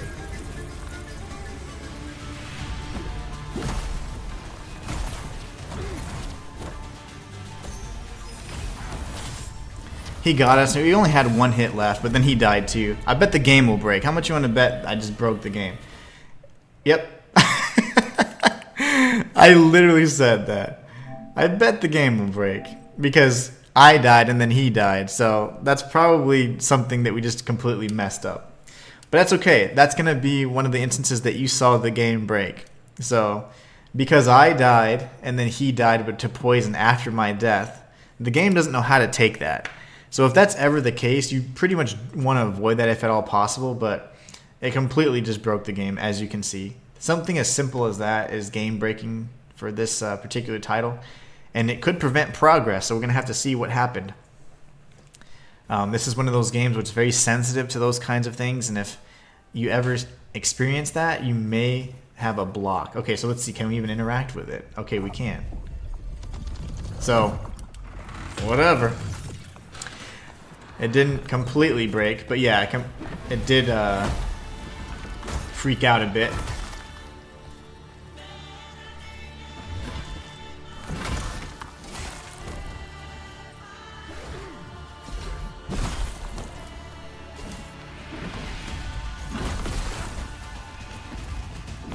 little heal just because we're in trouble. Dodge to the side. Okay, he hit us anyways. Love that.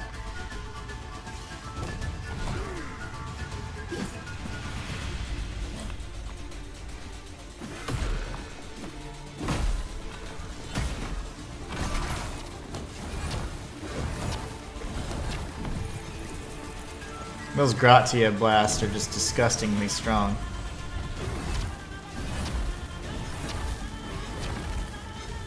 Try and stay at different elevations like I told you before.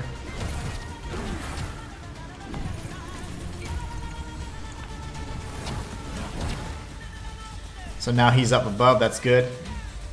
Gotta stay on opposite elevations here. He'll spam that attack, so just be really careful. If he starts... If he holds his hands like that, he's gonna do that stupid attack. Okay, lovely. Poorly timed dodge there.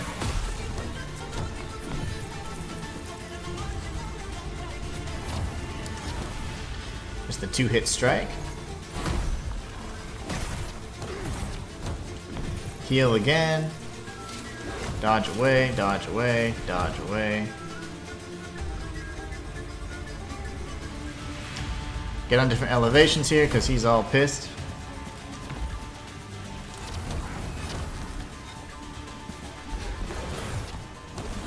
Lovely. Glad that didn't break your game again. We're good. Yeah, barely. We're good, but then we just keep dying to this guy. He's one of the more difficult bosses, though, so I'm not actually worried about it. And then we have another boss fight that's probably... I'd say top 5 as one of the more difficult boss fights as well. So this fight here is just really cheap because the Gratia damage is completely unbalanced in the way that it's designed. But this fight is hard because of that broken element. And then aside from that, though, the boss right behind him is actually relatively cheap as well. But I have a nice little strategy for him, though, at least.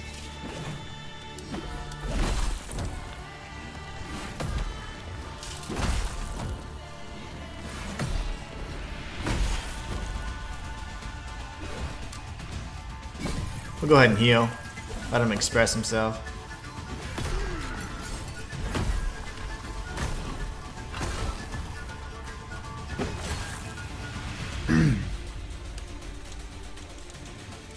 And you get stunned for like a minute. I don't know what the hell he's doing there, but it's fine.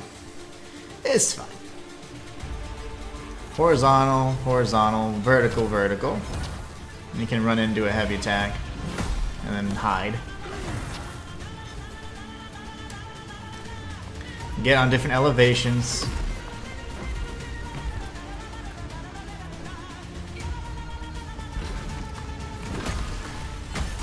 Front flip attack usually kills you. There you go. So yeah, this particular fight's gonna be pretty annoying, but it's fine.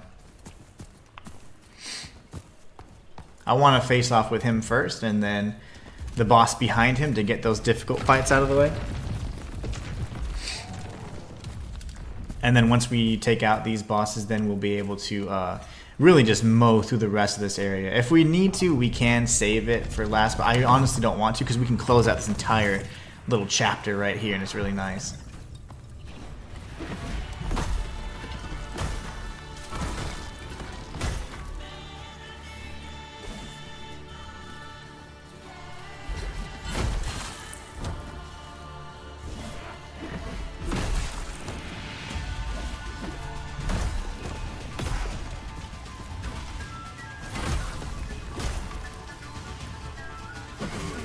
Hey, we dodged it for once.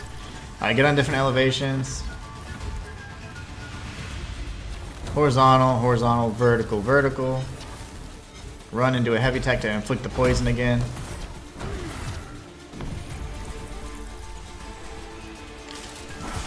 Okay. As soon as you can, heal.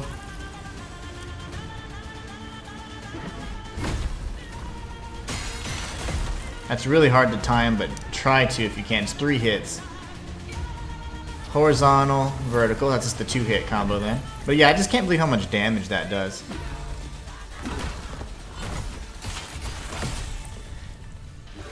So that's why it's so cheap. It's just a broken experience in general. But that particular boss, I have like... almost completely specced into health, and that's the kind of treatment you get from like a simple attack like that. That's actually really difficult to avoid. You have to like perfect timing, and you very rarely get all three perfect parries. So again, the game is just very broken and very unbalanced. So if we fight this asshole for 30 minutes, and that's going to be part of what we see in the guide, unfortunately. Just the nature of the game. Sometimes he doesn't spam that attack, sometimes he does. Kind of is what it is. But I do want to go through this area in this order, because the rest of the sequence is pretty easy after this. So take out the hardest stuff first. You can always go through and level up more, and that's fine, but this guy will still kill you in 3 hits, so.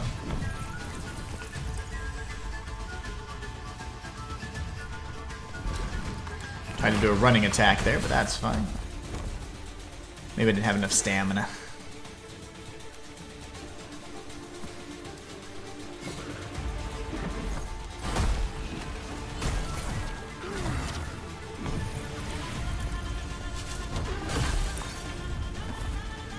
He's spamming it there. That's what you don't want to see. Horizontal, horizontal, vertical, vertical.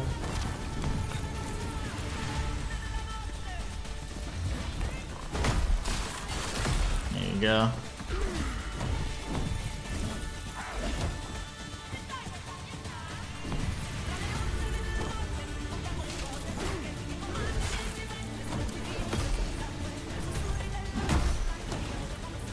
Sprint away, try and stay on different elevations as best you can. It's honestly one of the best tips I've got for this particular fight. That's just his 2-hit strike, so we'll go in for an aggressive thing here. He's going to do his little front flip thing. That's okay. We're going to heal once again.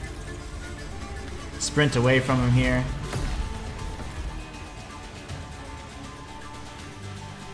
Do a running R2. Heal, and then the poison will do the rest.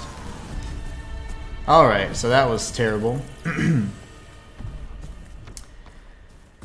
That was absolutely terrible. Hate those enemies. So what we want to do next is we do want to return back and level up, but there's some loot that we can get on either side of this, so kind of annoying, but we'll have to do a little bit of a backtrack there. Here, Pulcinella is going to warn us against moving forward. I don't quite understand his role in this particular encounter. He keeps kind of advising us to not face off with Jean Gorgolo, and I don't understand why that would be.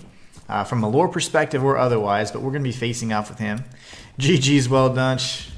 That was sloppy, man. Really sloppy, but thank you so much for the support. That boss fight is just it's very unbalanced. Imbalanced, unbalanced, whatever. The boss fight sucks. I hate that boss fight. Okay, so now that we're here, we can bump this up to 50 or we can bump this up. It doesn't really matter. However we want to do it. I say we get both of these up to 45. Okay. So now we'll be in a little bit better shape. Let's see if there's anything we can level up here in terms of our weapon. So no. Alright, so we're kind of like maxed out that regard. So what we're going to do is we're going to go this way. Avoid the colossal dudes again, and instead we're going to be facing off with Jean Gorgolo. It's one of the tougher boss fights in my opinion. Certainly one of the harder ones. Definitely top 5. Let's go up here and get chastised by Pulcinella.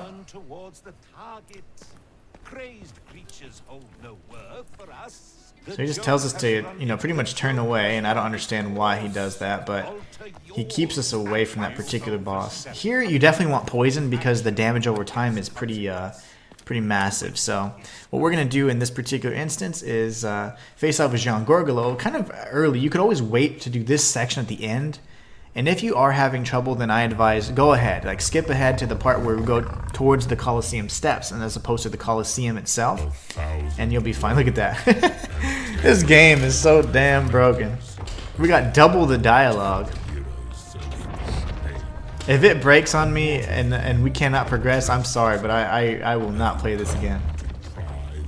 A 5th time. Let's see, this is, how many streams have we gone through already? 1, 2, so I've gone through 3 playthroughs. This is technically my 4th. This day, a bloodline. So he's gonna challenge us to fight. He's pretty tough, but I'm gonna try and show you the best strategies to defeat him. So first and foremost, get up close to him. Do not let him have distance. He has some melee strikes, and then this you want to dodge to the right a little bit and then attack. Dodge to the side, that's a lunge. That's just a regular strike there. He usually follows up with another melee, but you're not fast enough to dodge 2 or parry 2 melee strikes. So don't try it. Dodge to the side. Try and get your counter in. Dodge up and to the right. Heal if you get to half health, because he'll destroy your health bar. That parry, you have to be like perfectly placed in order to pull it off. So it's a matter of hitboxes, it's not a matter of view or timing. So you have to be in a perfect position to dodge that. Dodge to the side. Wait for your kind of dodge animation to expire, otherwise you'll do a very slow counterattack. The Colossal Swords are infamous for having the worst counterattacks, and they don't do any additional damage, they're just slow. Up and to the right, just keep dodging. There's kind of a little pattern going here. Stay up close to him though, don't let him have a lot of distance. After you hit dodge, if he's going to do a secondary strike, because you do not have enough time to recover and or parry or dodge again, so. Dodge to the side.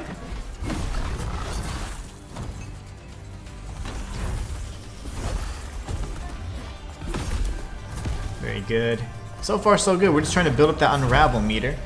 And once we do that, he'll almost be dead, so. We're gonna heal again. Dodge up to the right here. And honestly, it's okay to heal. You're not gonna have a lot of opportunities to heal in phase 2 anyway, so don't be afraid to heal as much as you need to in phase 1. Save, you know, 2 or 3 for phase 2 at the very least. You don't want to burn through all your heals, but if you need to heal, do not be afraid to heal. Phase 1 is honestly the most drawn out phase anyways. So there you want to dodge. There you go. Now that he's jacked, we're going to get an unravel and do some massive damage to him.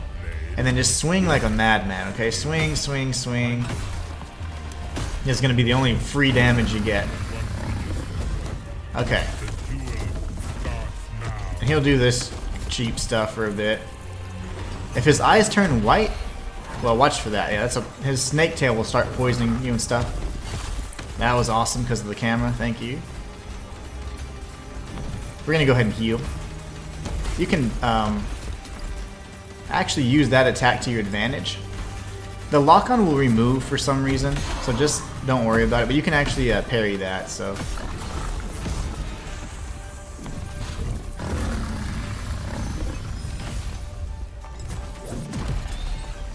Watch for the tail. If it stands up straight, you're fine, but if it kind of looks at you and is aiming, then that means that it's going to try and shoot you, so just watch out.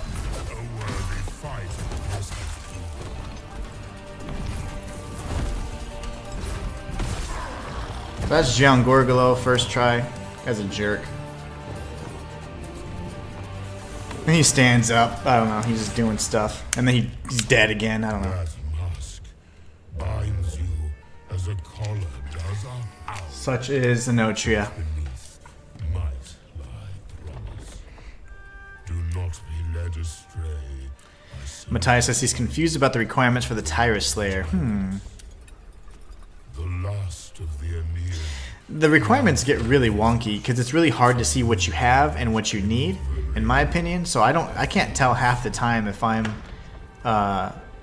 leveling up correctly or not. I have no clue half the time, so I can't tell if I have the right item equipped or not, and then I'm like, oh, this deactivated this other thing I had equipped, so then you have to keep bouncing back and forth. It's quite annoying actually. But so that's Gian Gorgolo. That's one of the bosses for this particular area. We have one more to defeat, and we have plenty of time to do it. Impressive. The spectacle almost compensated for your brazen disobedience. Almost. So, What baseless So he just kind of keeps talking trash, and then I thought he appeared here though, but again, sometimes they just stop talking, so whatever. In that case, he's not really happy that we, you know, faced off with him. I don't know why. I don't know if they were like in collusion or whatever. There's no telling.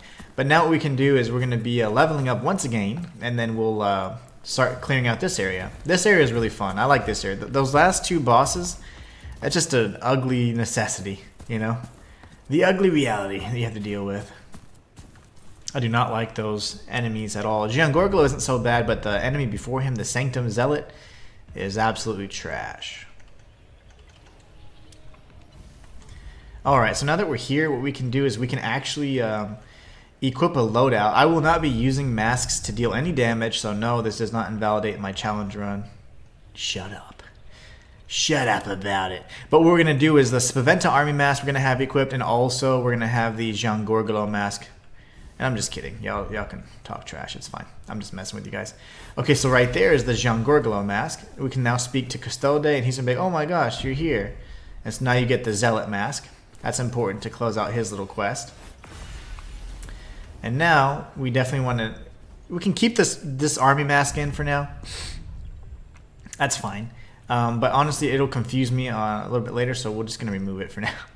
It'll confuse me because in my save files, like, it somehow has whatever you had equipped in your mask at some point in the game, and it kind of saves that as your save file like marker, so it's super confusing.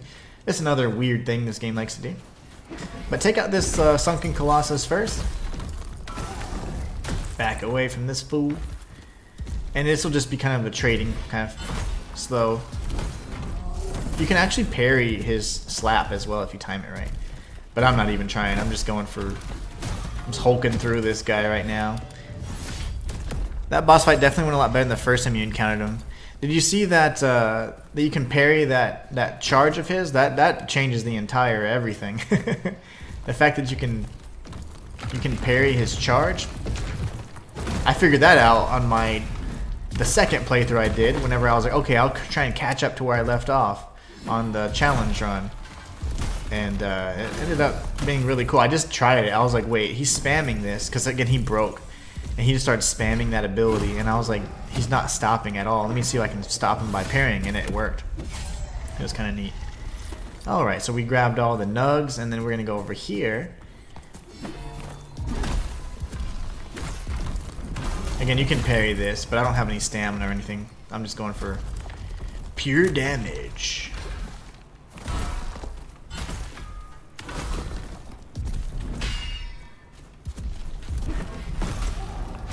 And now that he's taken out, we can explore the rest of this particular area right here, this little short, little tiny area.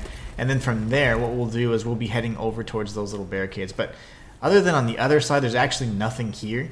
So, I mean, just killing those enemies is more so for farming their mask shards. But no items, so we're going to go this way.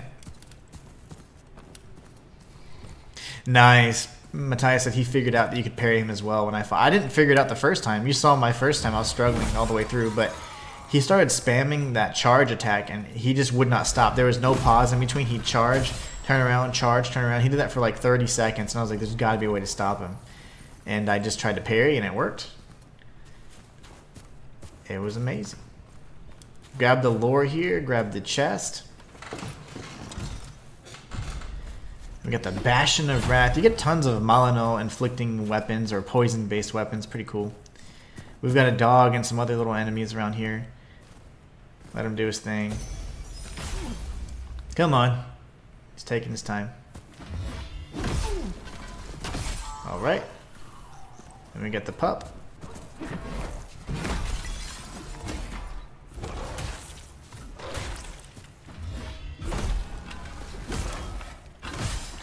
Alrighty. And so here, if you just look outside, that's the steps. Again, you don't want to go to these steps just yet because of the cannons. They can shoot at impossible angles. So instead, you want to go through here, grab this item to the left, speak with this guy, and you get the horse cutter weapon, I think, or downed horse or something like that. So just speak with him, hope that the game doesn't break because you're chatting with somebody. And now you get another entry, and you get the horse cutter weapon. You can grab this item as well. And then now we can attack everybody like from a sneaky little angle here.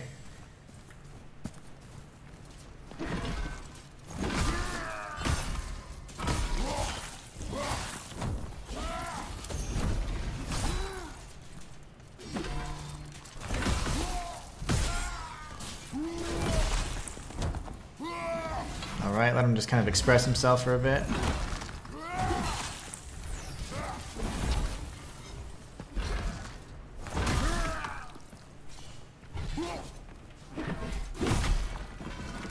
Okay, and now that these guys are dead, we can go ahead and pretend to shoot the cannons.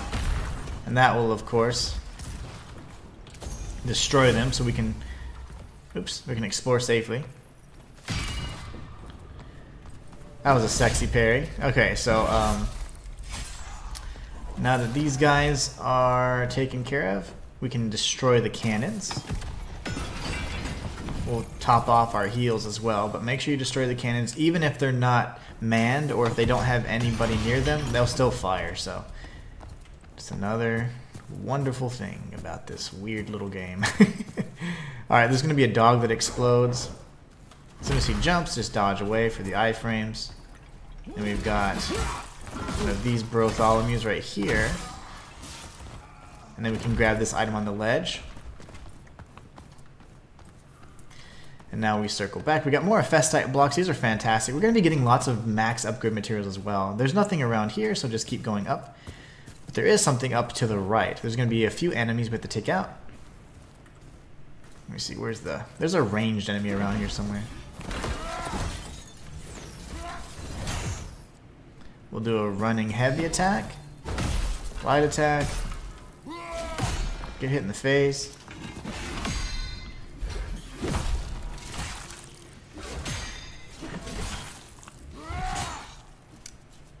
Oh, okay.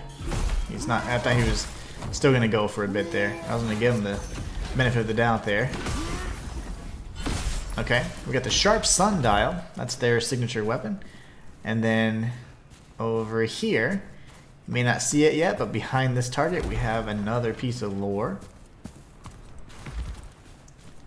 Then we can go up in here and loot this chest. And there's no ambush. I thought this was going to be like an ambush or something that was going to be really a cheap little trap, but nothing of the sort.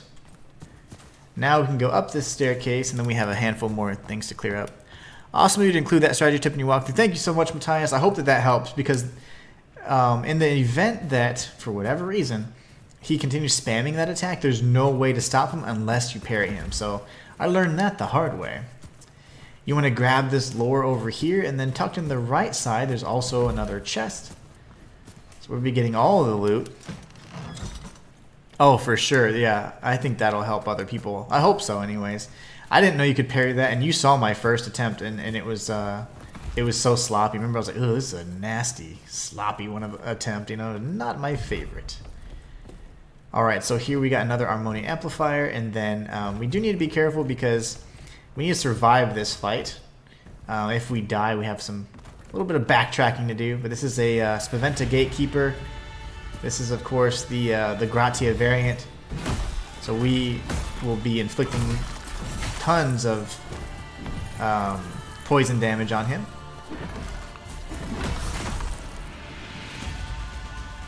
I'm going to manage my stamina just a bit. He's going to just spam the same attack. There you go. 3 times in a row. That's good. He's already starting off with his... I guess he's below 50%, so now he's entered phase 2. Watch for his little Kamehameha thing. Yep, and then do a running attack. We can poison him again. This guy's spamming everything today.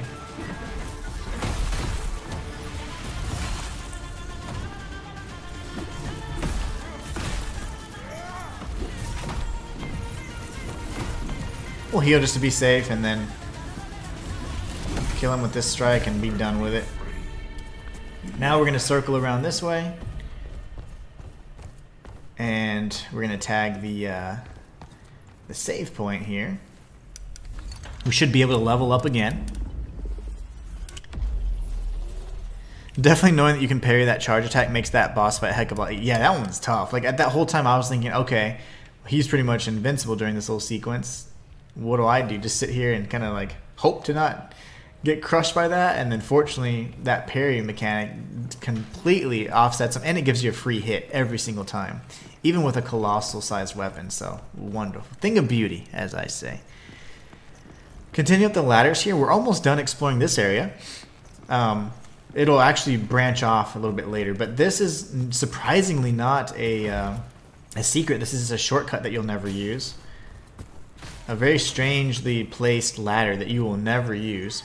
There's going to be a crab enemy up above that you'll be taking out before long. But here, make sure you hug this wall. That dog will blow up, so use your iframes. If you can't use iframes, then make sure that you certainly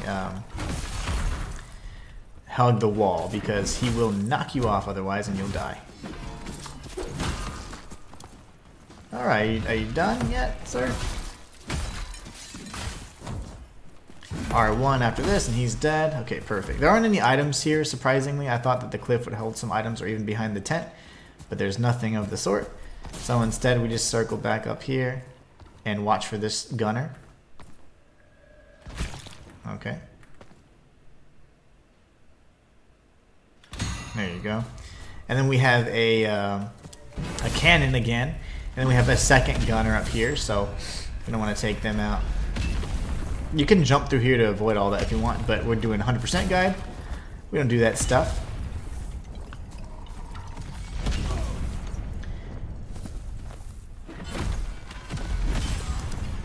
Alright. Now we're going to run through and get shot a few times.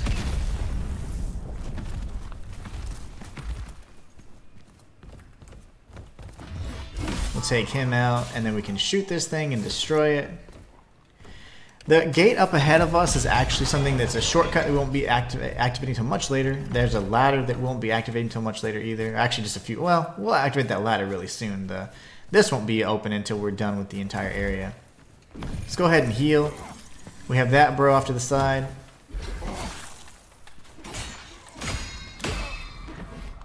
Take him out.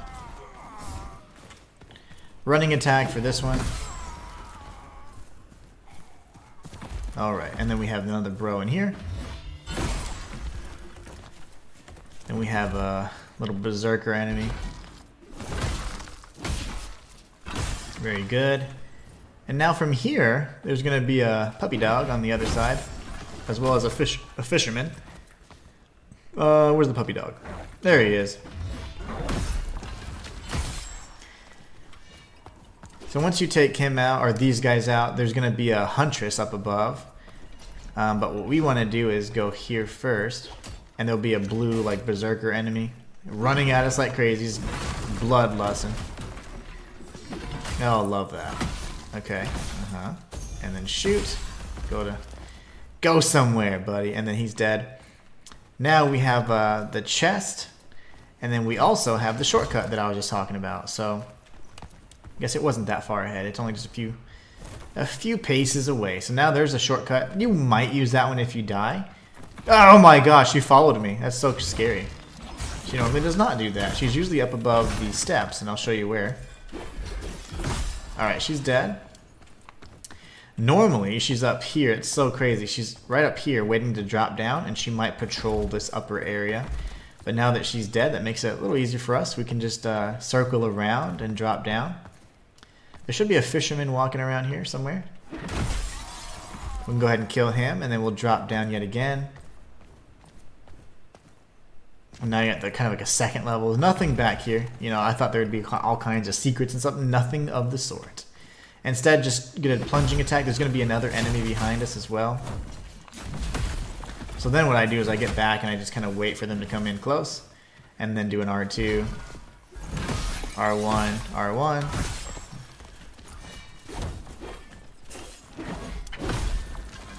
There you go. Now they're dead. Now, once you circle around this way, this will be kind of the pathway that where the ladder was. Just grab this item over here, tucked in this corner here. And then we're going to circle around this way and head left. You have to jump, so it's really kind of awkward here, but there aren't any items over there. Instead, just go left, and there'll be an enemy just on the ledge here. Don't quite understand the purpose of this, but he's here.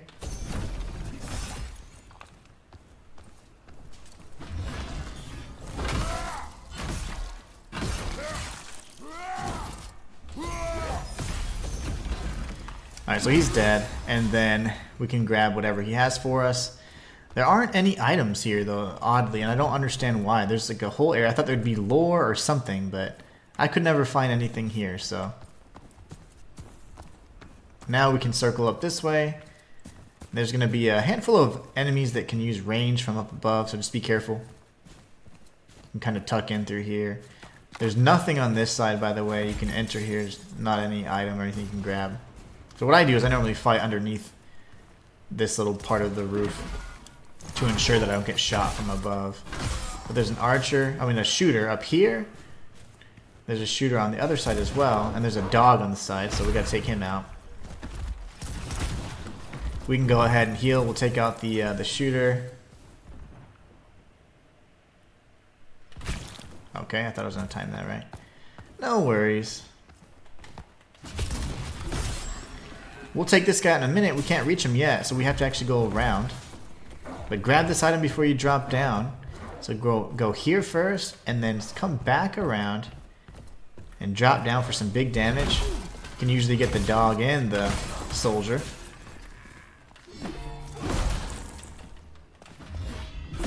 Alright, now we got those guys taken care of. We can come up in here and we can loot this chest. And then we're going to circle down and around, and that's how we're going to actually get to the enemy that's shooting us from above, believe it or not. So it's areas like this that I do like. I honestly do enjoy these types of areas that showcase, like, you kind of circle around and all that. I like that. But there's not a lot of that that's done well, and then a lot of the shortcuts are just pretty meaningless. So you'll see that a lot. There you go. That's the stuff. So we got another sharp sundial. We can grab this item right here, and then we're going to go where that big enemy just came from. We'll be facing off with the gunner, and then another kind of like a regular soldier guy. Nothing too strong, nothing too difficult. So now that we're going to come up here, we're going to be getting shot at in the face.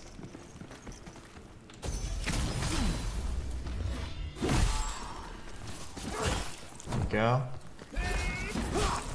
Lovely. We can go ahead and top off our health. And then we can loot this chest. We got the Gallows Blade. A lot of these are going to be dealing kind of the same types of damage. You'll see that although there's different types of weapons, there's like 7 main different types of weapons. Unfortunately, there's not so much variance in, like, sometimes you're going to want like the best, Vs dealing weapon or the best Fatuo dealing weapon, and sometimes you're just not going to find that necessarily. They focus so much on Molyneux, actually, and you see a lot of Molyneux, and then Vs, but you rarely see, well, you see some Gratia as well, but I stand corrected. You mostly see Molyneux and Fatuo, but many of the enemies are either Vs or Gratia, so Molyneux is definitely the way to go because you're going to be dealing damage against, bonus damage against those enemy types. So I don't know. They kind of did that little odd. I don't know how fleshed out the Pokemon elemental system was, but I definitely like the idea for sure, and it is a lot of fun whenever you do see those huge damage numbers. One of the best and most satisfying things you can see. Alright, so we'll go over and kill him real quick. Sometimes there's an enemy patrolling up here. You just gotta be very careful he doesn't see you. So honestly, I suggest going down first. That door is locked. We'll be opening that in due time. But if you drop down first, you can grab this loot. And there'll be a handful of other pathways you'll just never use. That guy's dancing. I don't like to kill him because he's just having a good time. But at the same time, he is in the way. So you can actually open this. But what you want to do is back away first. Let him do whatever he needs to do. He actually fights with other enemies, just so you know. And then we're going to be circling around here and opening up this secondary kind of pathway. It doesn't do anything or serve any purpose, just so you know. It's absolutely worthless. So we got a hammer dude. Our favorite types of enemies.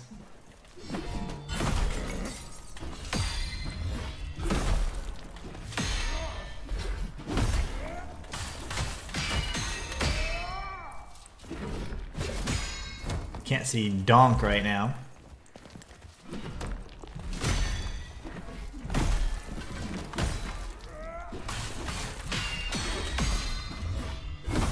So that'll kill him, and if we haven't forged his mask already, this will certainly do the trick. So now we got the mask, and there should be another enemy and a shooter up above, so just be careful. So what we want to do is look for the other enemy. Let's see, I don't see him. Huh. He's usually around here somewhere. It's really odd. Guess he just lacked the courage to face me. We're gonna go here first on this balcony and grab the loot. That's the Militia Falcon. And then, I don't think there's anything on this. That's right. We're gonna go up the stairs, and then this is where we're gonna circle around and do all the upper level exploration. Hey, there's the dog.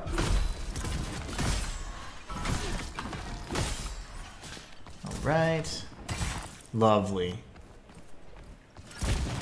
Lovely. Alright, so we got these guys mostly taken care of. We'll be going up on these beams up above here in just a moment. This guy's just trying to be cheeky. That's fine, let him be cute. We'll take him out, and then we're going to go up this, open up the shortcut from the inside. We're going to go up here. He's usually right on this corner. I don't know why he came down, but that's fine. And then grab the loot. Wait for the shot. Go across. Lock on if you can. Get a parry like a boss. And then just run over, run over. And by the time he gets his second shot off, you should be fine. Now you're going to run back across these beams, explore on the rooftop, and then grab this item, and then you're going to run across and get the chest on this side. So here, and it's a straight shot. Straight shot to the chest. Alright. And now, we can go this way, which is going to be a way to progress, and I think the best way. There's a whole pathway that you're like, oh my gosh, we might have missed. We're going to be coming up on a shortcut to that side, so we don't need to worry about that right now. We do have a huntress we do need to worry about, though. Oh my gosh. Okay, that was close. She's dead. Anyway, so from here, we've got another variant of the huntress that uses the bow, so she shoots 3 times at once usually. Her animation's so broken, makes it really hard to dodge. There you go. And before you go and activate this challenge rift up and to the left, we're going to bypass that for now. We want to make sure we tag the save point first so we don't have to do that trek again. So R2, R1, R1. Enough mask line there for the win. And then we'll come up here. There should be an anvil we can level up at, or upgrade our weapons at, and a save point. So let's see, do we have anything else? So we have 11 Ephesite blocks. We only need 9, so we'll certainly be using that. And once we get 45,000, we can max out our sword. So before we even end the chapter, or this particular phase, Falesia Magna, as I meant to say, this next level, we'll have a maxed out weapon. So now we're going to go ahead and tag the Cora Resonante, and we're going to drop down and activate the challenge rift that you may or may not have seen. All I usually do is just drop down on her face, and then it doesn't do anything. Plunging attack. She's kind of showcasing how to face off with an enemy we're going to be fighting a little bit later. The Huntress of Velta, and particularly Velta the boss, has a lot of those attacks. But we're going to be nullifying a lot of those attacks and pretty much making it to where it's a non-issue.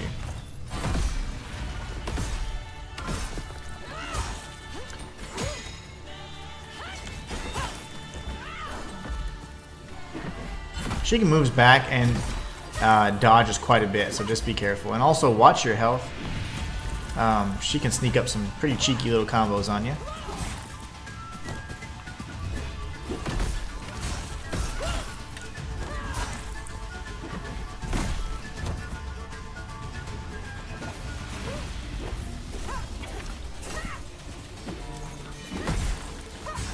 And even though she does have poison-based sword and health, it's fine. You're not going to be in a bad spot with your Colossal Greaser, so.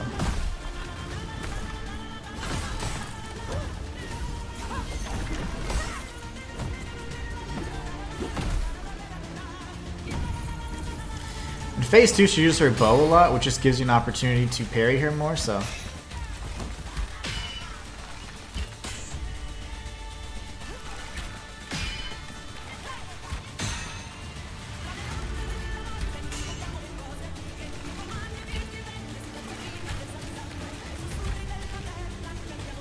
We'll heal again. I don't know what it's hitting. I guess she's back up against the wall, so. There you go. Get her freed from that wall so we can actually parry some of these attacks here.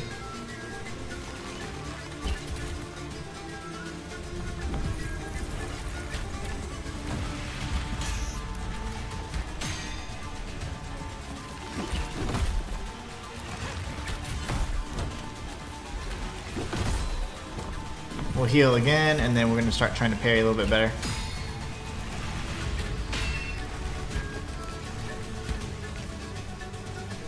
We have a really broken boss fight coming up in just a minute, so it'll be fun. You'll just wait and see. Alright, so that's the Huntress chick down. We have just enough to level up our sword to the max, which is great.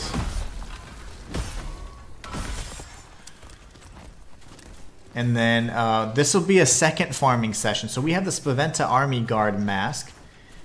We also need the Priestess mask. So Priestess mask can be farmed here in this area. This is the best farming spot, and it's called the Desecrated Cathedral. So after we defeat this boss, we're going to be coming back here and farming it a few times. Matthias says that the lumberjacks do regenerate. Good, good, good news.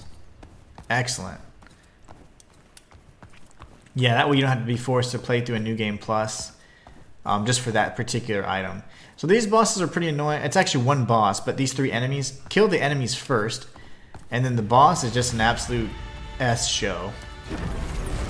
Like, they're all so incredibly cheap. They can hit you through walls, and there's like no recovery time for their animations. It's lovely.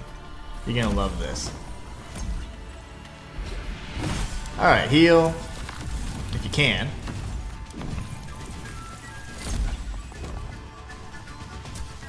Alright. Yeah, and that tracks you, by the way. So, okay, heal.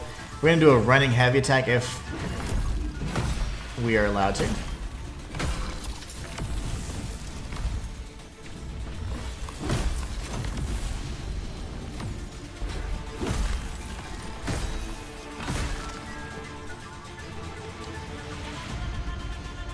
What? That attack there will like completely ruin your life if you let it hit you. I don't know why she's not fired her orbs yet. Okay, 3. There you go. She doesn't normally hold on to them like that.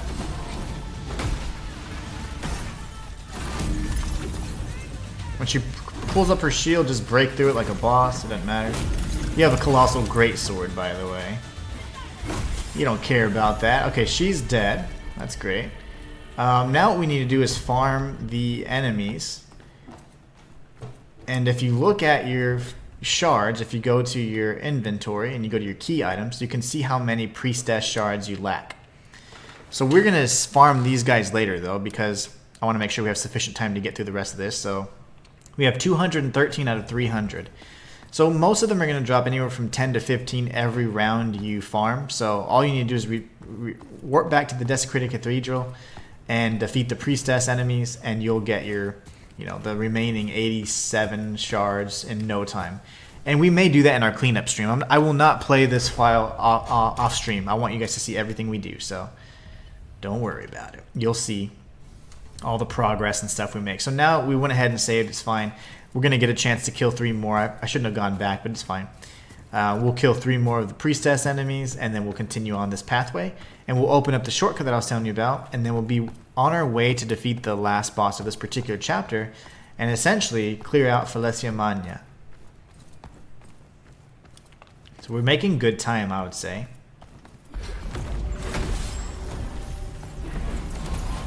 Lovely. Oh, cool. That's good.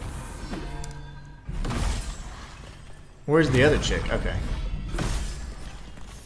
They're super cheap. Like, all these enemies are so cheap in this particular area. Anyone that uses Gratia is either a bastard, straight up. I was going to say something terrible. But yeah, they're bastards.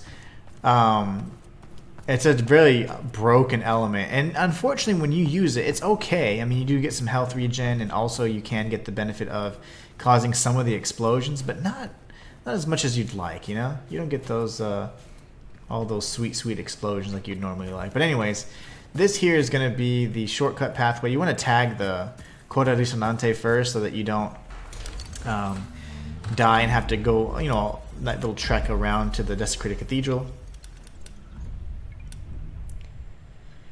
Yeah, I'm glad that the priestesses regenerate, because getting the priestess mask would have been very difficult without it. Alright, so now you can go down here. This is the shortcut area that I was referring to from above. We can take out this bro. And this is a fun area. I actually really like this area. Like this part of the Falesia Magna. Falesia Magna in general is a really fun area. I would say it's probably my favorite. But the most well designed was probably Quinta. So now we're on this little scaffolding, we get the ammonia amplifier, and that would have been the pathway we crossed over. So you've missed nothing at all. I'll make sure we're very thorough in these runs. So now from here we're gonna be doing some exploration here. We've got a ranged enemy up here, and then to the right we have even more bros. So you can open up this shortcut. This is where the cannon first was, where the grazie cannon we were getting shot at. We have this berserker dude over here. Got another bro. Got the fisherman mask form. Hell yeah! Now we win the game. And then we have a barrel over here. We gotta be careful of. Okay. He's dead. They just have all the poise in the world. It's so strange to me. These guys in particular, like they just don't want to die. Oh hi.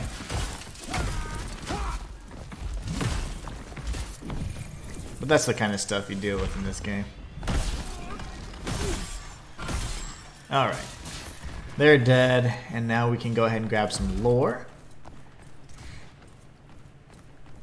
Kill a little crab guy. Go ahead and stomp his little brains out.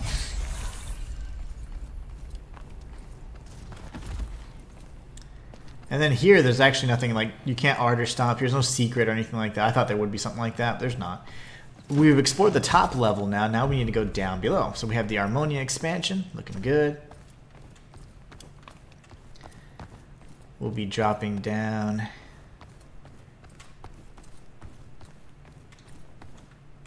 And going towards the Paguro, the crab enemy. That's where we came in from. Alright, there you go. So this area over here also has some items that we can loot. And they just placed out or spaced out like the Harmonia amplifier so strangely in this sequence. I don't know why they did it that way, but they did. You get a bunch of it, but it's great because it's just going to only increase your heals.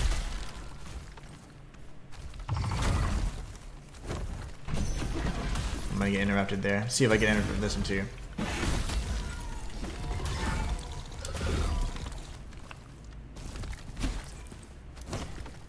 Alright.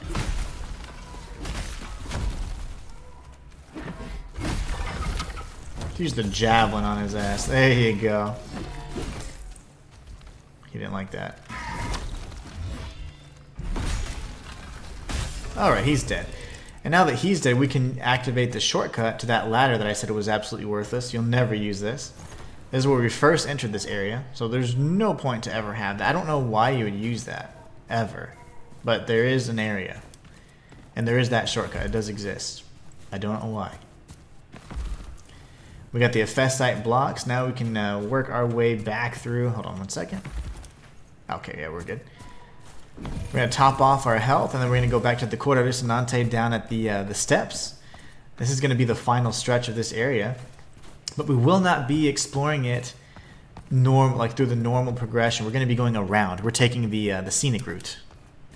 Can you get locked out of quest lines, says Anthony Hughes. Yes, you can. Well, you can only because the game breaks, but there's not anything that I've noticed, like a break point. If you go and you pretty much complete most of the steps for the quest lines, but you go to the end boss and you fight them first, well, that will definitely lock you out. But aside from that, no. There's just bugs that will prevent you from, you know, making progression. Like sometimes NPCs will crash the game when you're chatting with them, and then they won't have the talk or interact button prompted again, so that you're kind of screwed from that perspective. But yeah, aside from that, though, there's not true lockouts. You know, you can kind of go back at any point in time. But if you fight the final boss, then yeah, you're screwed. Alright, we're going to run through here. Take out this clown as well. And we have a shooter up above. Once he takes aim. There you go. Now we'll drop down and get the lore. And we'll be doing a side quest kind of cleanup. It helps to just knock out every single additional step for each of the side quests, and then do all the side quests at once. That way you don't have to keep going back and forth to the same to the theater. It's pretty annoying otherwise. The fact that he still has the ability to stagger me is just insane. Alright.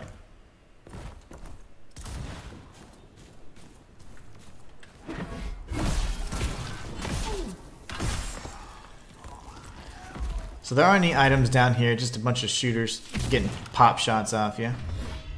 There's another one up above. Another shooter, that is.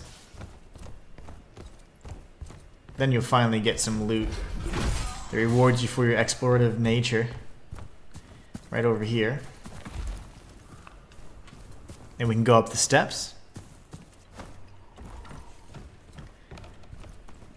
And from here, we're going to be working our way around. You can drop down at some point, but we're not going to actually be doing that. We're going to be going around kind of the scenic route to pick up all the items. So I'll show you what I'm talking about here in just a moment. Go up this ladder first. And technically you could drop down here, but you'd be skipping quite a bit of stuff. So instead you want to go around. There's a chest that we're going to be looting as well. But I always thought that this crab thing was so cool, like this crab statue. I thought you could somehow get to it, or but I don't know that you can. There seems to be like a pier, and I just never got to it. And if it is, it's just you're so close to the rock that you don't even recognize it as that anymore. So you're like, oh, it's just a rock. But if you're far away, you can see that it's a crab. So pretty cool. There should be a dog patrolling that could blow up. Let's see. He's a ways away, so we're going to take out this crab. The good old Fachuo crab. There you go, he's dead. Wait for the dogs. Oh, this guy's coming up instead, never mind. Even better.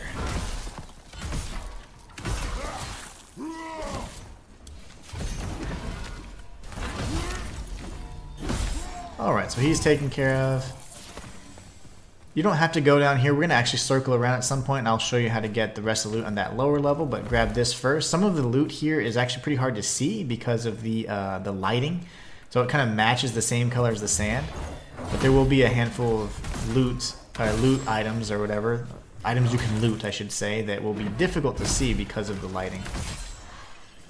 We'll be ending up there. We're not actually going to go there yet, but we will be ending off there as we go kind of the scenic route. So these dudes are throwing rocks. I don't know what the purpose of that is, but I don't know. It didn't do anything. I threw rocks at that thing for like a minute. It did nothing at all. What we're going to do is I'm going to throw a rock at her dress just for good measure. And then we're going to come in here and grab the Ephestite nuggets. Remember that we're going to be coming up around this encampment actually and going towards the tower, but we're going to be coming from the back. We will not be entering it a normal pathway. What we will be doing though is dropping down here, so I'm going to show you guys. We'll be dropping down and then kind of clearing out that area up there and then circling around. That's the main entrance that I opened up. There's no loot on that little island, so you won't even need to mess with any of that. But anyways, drop down, grab the loot by this guy's toesies. And then we can go ahead and attack them. There's gunners right next to us, so just be careful. Grab the loot over here. Take out this gunner.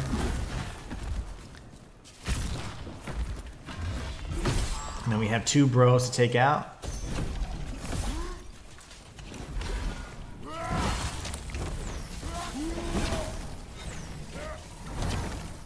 Good stuff. Alright, so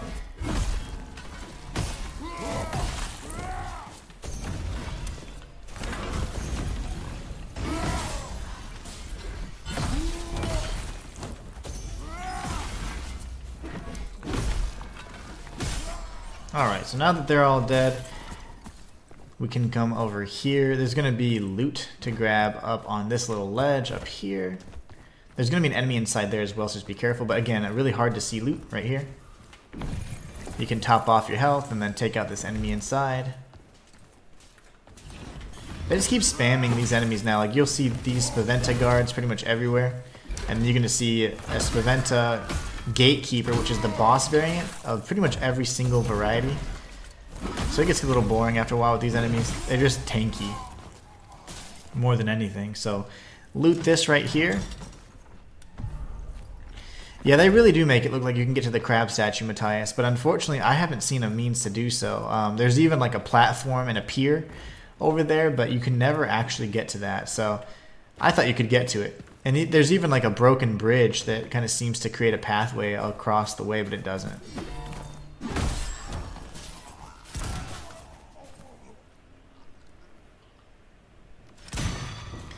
Alright, so we're going to go ahead and parry these bros. We're going to come up here and kill this guy and get the chest. And then we'll be doing a challenge rift here. So we'll loot this chest right here. Get the Hephaestite block. Then we can activate this rift. There's going to be 2 enemies at the same time. Just start going crazy on the Berserker dude, because he's actually the bigger threat. Then you can top off your heal. Take out the 50th Spaventa gatekeeper guy we fought. At this point we've seen a million of them.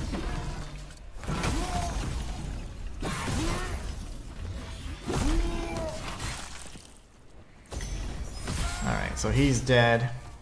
And then really what you can do is you can you're gonna be dropping down here, because that will be the rest of the loot you can actually obtain. So what I normally do is just drop down here, kill the crab, and then after we kill this crab and get that loot, there's really nothing else in this particular area. There's nothing on the other side, for example.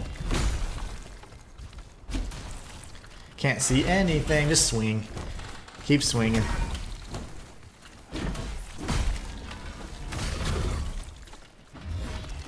There you go. That took way longer than I needed. But yeah, so there isn't going to be any loot on this side. Just to be the one Spaventa guard and no other loot. No lore, no nothing. So kind of interesting. But that's why you can just save yourself the trouble and you don't have to go through all that. But we're going to go up here instead, and past the challenge rift there's an upper level we can explore that's going to take us to the encampments. The encampments are important because that's going to take us to the last boss, so of this area anyways. So we're going to go here, make a sharp right, grab the loot, and then you can just circle around here. Raphael, how's it going, my friend? I'm doing good, just trying to do a 100% guide live on this game, so it's been a challenge, but I certainly don't want to play through it any more than I have to anyway. I've already played through. I was enjoying it until my save data was deleted, corrupted, progression was blocked off. I mean, all kinds of terrible things. So I'm like, yeah, I'm good. Alright, so this is just a top of the challenge rift area. You can't really do anything from here. So instead you're going to go around. And there's a bunch of different pathways you can take, but you're going to want to explore every single one of these, because they're going to lead to different loot and things like that. So just, these rooms are empty. You'll be heading upstairs in just a moment.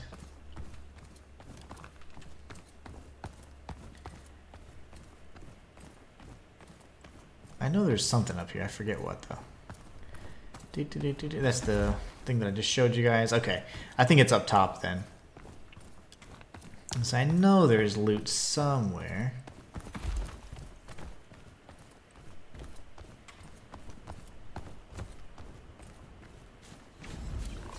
Hold on there, buddy. They just keep using these guys, and they're just tanky for no reason, you know. So it just kind of gets a little boring. They have tons of health, and we have, you know, a maxed out weapon, and they still take, you know, as long as they take here. Take him out, and guess what? There's more. Trust me, there's only more you can expect. So this is the overseeing where the statue was, where they were throwing rocks. Here's the lore. I was like, I know there's lore somewhere around here. So this is God's refuge. Now we can go around this way, and now we're in the encampment. For the encampment, you want to kind of hug left. There's gonna be tons of different enemies, but if you go left, you're gonna avoid most of the ambushes. So what we want to do is start off with a heavy attack, light attack, light attack. Do another heavy attack. Poison will do the rest for us. So instead of going this way, just hug left, and then you can get some of the rest of the loot that you would normally have to scour the entire area to find. But just if you go in like a nice clockwise fashion, you're going to find everything. So now we just keep hugging left, and here you're going to see the to the left, you're going to see a boss here that we're going to be facing off. We'll kill that boss in no time at all. But first we want to grab the rest of this. We can get the drop on the puppy dog here, or he can get the drop on us. That's one of the explosive variants. There'll be an enemy coming this way. We'll be exploring that in just a moment. Make sure the enemy over here is taken out first. There you go. Lovely. I love that. Alright. Okay, cool. So he's dead. Now we have these two bros. We can take out this little bro first and make quick work of him.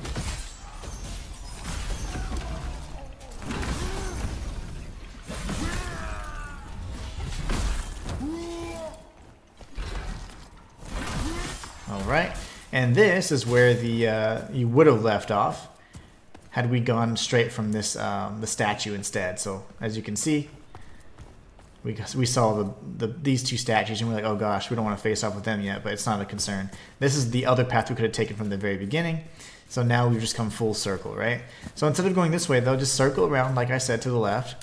I'm just trying to connect all the level for you, making sure it all makes sense. It all comes together nice and neat in a little Italian package.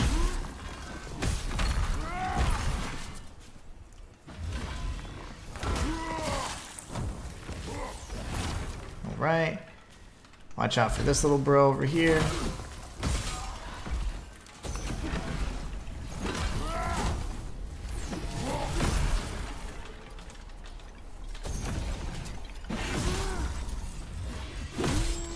Alright, so now that these guys are dead, if you go to the right, it just circles back to the main pathway that we just fought all those enemies at, and then it just takes you back to the statues and the main entrance here. Not a big deal.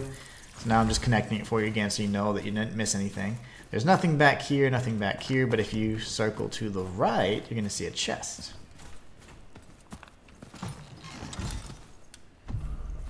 I did play Code Vein. Code Vein was one of my most recent streams I did, Matthias. Code Vein was awesome. It was like anime Souls. I absolutely loved it.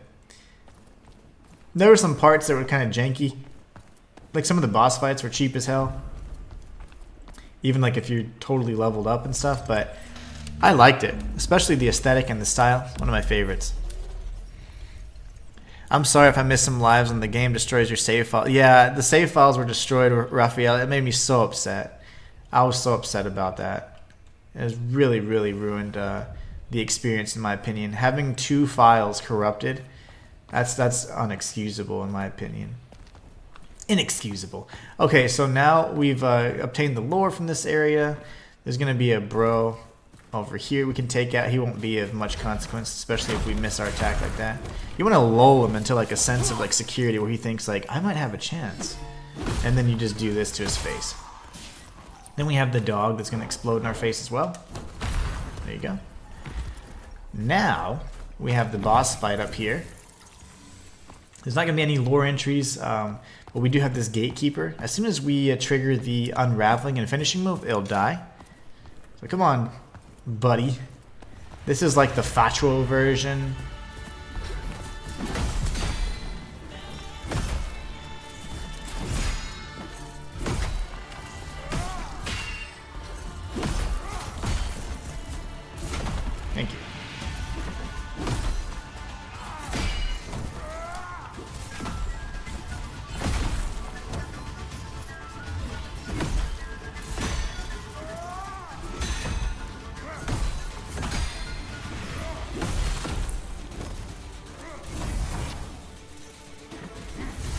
Alright, I feel that.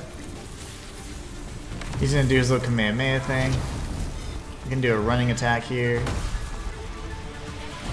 And then he should be dead. I'm gonna just walk past him, he's dead.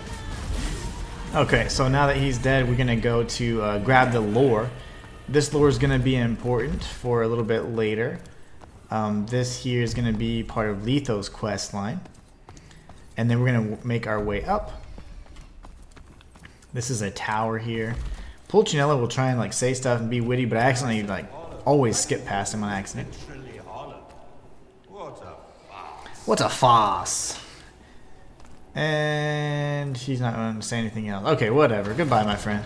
So we're gonna just head on out. The first Berserker Kazan is gonna be amazing. I can't wait to play that game. That's gonna be great. They did another Ballad of Antara gameplay thing. I want to check it out again. I don't believe that the game as we saw it was amazing and the trailers and stuff, but I don't know if the actual gameplay is gonna compare to what we saw. Additionally, Crimson Desert looks pretty solid to me. I love like a heavy, like a boss rush heavy kind of game where there's like very little questing. It's just like, hey, kick this boss's ass, go find the next boss, kick his ass too. Like, I like that. Like chain ass kicking, nothing better in my opinion. Nothing better. So we're going to come up here, and as we circle around, we're going to reach our next save point and the second boss for Falesia Magna. And then I'll show you guys how to get to Litumnia, which is the third and final area, which we'll be clearing up in the next stream. Now the next stream will be, of the three, the most sloppy, I say, in terms of level completion. There's a few things that you do need to backtrack a little bit, and then we will be doing a cleanup stream probably for the fourth stream so we can farm and do things like that, so I can show you guys how to close out all the quests. But I'll probably do that for you guys so you can kind of get an idea of what that would look like. But aside from that, we can go ahead and press forward. This boss is pretty cheap. More than anything, he just has like more than one phase, and more than one health bar, I should say, and the second phase is incredibly cheap. Phase 2 of his first boss fight, though, are actually can be pretty annoying as well. This one's going to be really heavy on parrying, so I'll try to focus as best I can and show you what attacks to parry. There's a good 4-hit combo that makes the most sense. Aside from that, though, he can be quite difficult. This is actually one of the best looking masks you can equip as well. It looks really cool.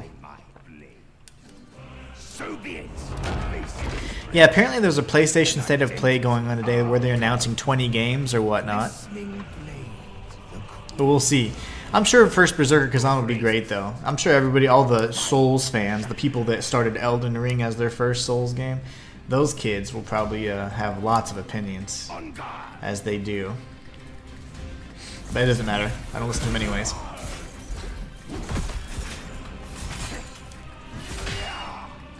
Usually he does, let's see, right here, 2, 3, and then 4. And he usually jumps and does a 5th attack. That's fine. The stomp is really the only thing you can't successfully dodge, so you can just tank it, in my opinion. Go ahead and heal. You can actually parry the jump attack too, just so you know.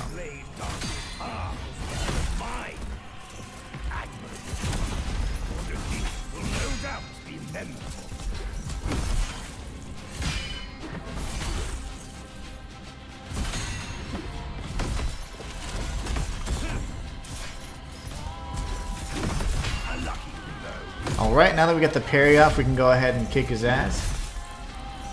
And then this next phase actually is pretty tough. He won't let you heal very often, so as soon as you can, run away and then heal.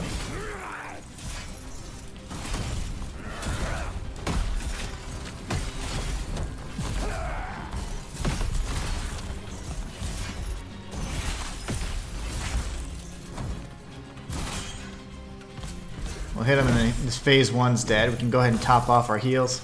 Back away from his body because it will explode, and it's a pretty massive explosion. I'm gonna see if I can grab this real quick.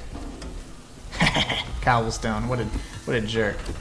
So you get the cobblestone and then he pops, and what you want to do is See if you can get a cheeky little shot on him first. If not, you just dodge his throwables, okay? You can take out this enemy. He's honestly pretty annoying. He doesn't deal much damage though, but what you want to do with this guy is you want to parry his throwables.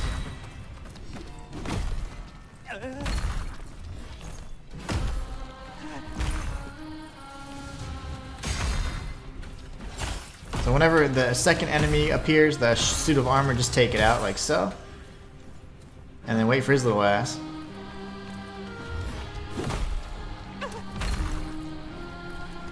He's cheap. Like, he's gonna do this crap the whole time. There you go. Now he's stunned, now he's dead. So that's Captain Spaventa. That was his true form, by the way. He just kind of screams and really annoying. And he like rips his mask off. Matthias says, unless it comes from a Souls veteran like you, I don't listen to other people's opinions about games and more specifically Souls-likes. We both start at the beginning, so your opinions and whatnot are more credible and noteworthy.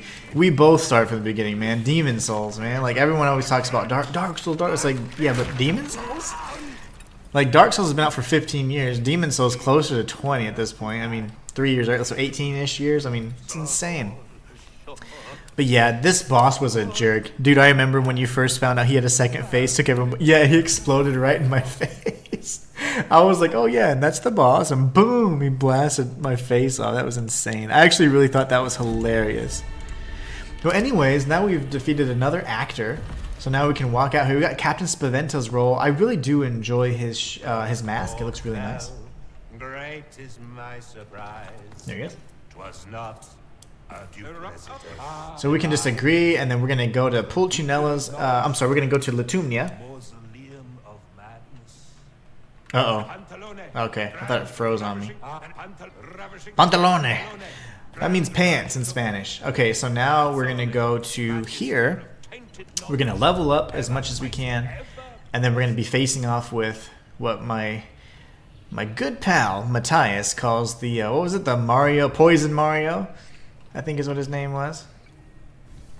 So we're gonna bump that up to 48, and then from here, what we're gonna do is we're gonna teleport, and we're gonna go to another area. This is gonna be an area that we've already frequented or visited before, but we didn't explore this particular path because this was a pathway to the third area, which was not yet something we could reach. So what we can do is we can go to the School of Zani.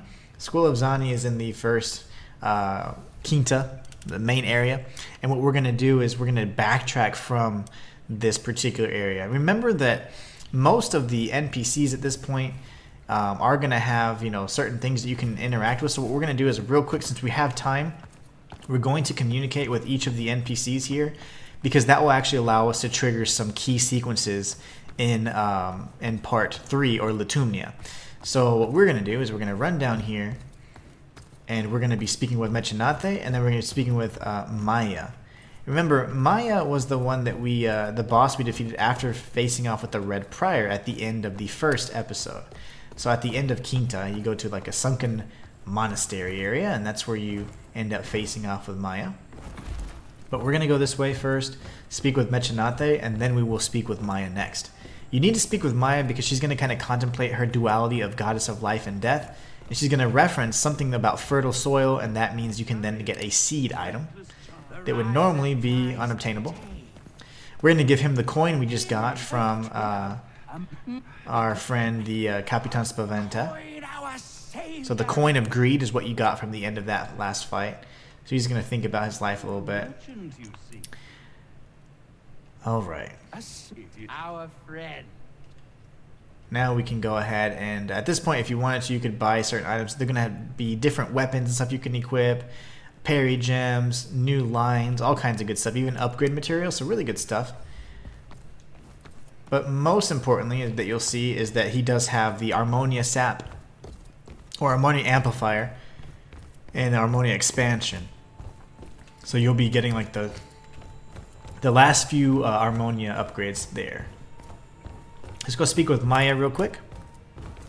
The Morbid Mario Poison Lover, yes. Where were you fighting with him? A contradiction within us all. So we're gonna just keep talking to her. We completed the lovers piece of it. Okay. The transition of one into the next. Let's see if she's good. The dead Talking about some fertile blossom and stuff. That's what I'm talking about, lady. Okay, so now what we need to do next actually is we're gonna go ahead and unlock Velta. So we're gonna beat Velta really quickly, and then we'll be closing out this area. So my bad. So it's good that I actually progressed these quest lines. You can do this at the very end of this next sequence, but we need to go to the repose of what's her nuts? Velta's repose, and we're going to activate this challenge. This will allow us to defeat Velta. Velta here is actually pretty difficult, but we've been leveling and we're much stronger now. So we're going to have a much better chance of kicking her ass, scientifically speaking, and that is. So we're going to go in here and activate the rift, and I'm going to show you guys, like, there's two ways you can really go about it. You can be up close and personal and parry everything, which I don't suggest you do. And you can kind of keep your distance and parry everything from afar. So you're parrying her projectiles is going to be key.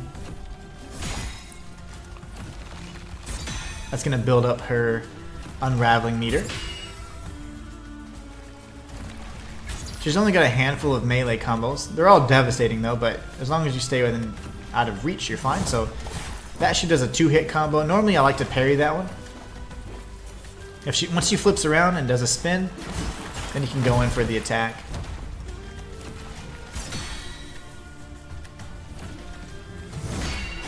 There you go. I like getting the 2 unravelings on that one. There you go. So here, once she spins around this time, okay, she didn't do it. That's her. Oh, that's right. That was her little fencer move there. 1, 2. Okay. Just jump above that. Get a light attack or 2 in. This is where you want to back away. Parry.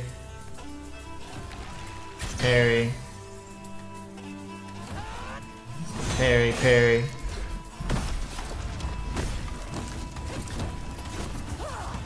Watch the combo. There's the flippy combo, so she's gonna, right after she flips the second time, then you can attack her. There you go. That's what I was looking for. 1, 2. Back away. She's gonna heal, which is fine. So what you want to do is kind of keep your calm and don't panic. If you try and heal, she'll more often than not have the delayed harpoon or any other kind of attack there. So what you want to do is just parry these if you can. She's over here now, which kind of sucks, but we're gonna get some big damage in. Now she's poisoned, which is great. Always just walk laterally for these, and you should be fine. You'll be able to avoid them easily. Once the ball comes toward you, just go ahead and immediately try and parry that as soon as it starts coming at you. So that's a big two-handed strike there. Parry the harpoon. Just keep moving in a circle. Wait for the orbs to come at you. 1, 2. Get a hit in. Back away. Parry. Watch the grab. 1, 2. And then she could follow up with the melee strikes. She didn't that time, which is great. That just kind of circles around twice in that one. No big deal. 1, 2. I'm going to heal. Just keep moving in a circle here. 1, 2. Back away. Parry those 2 like a boss. 1, 2. Back away. And then 1, 2.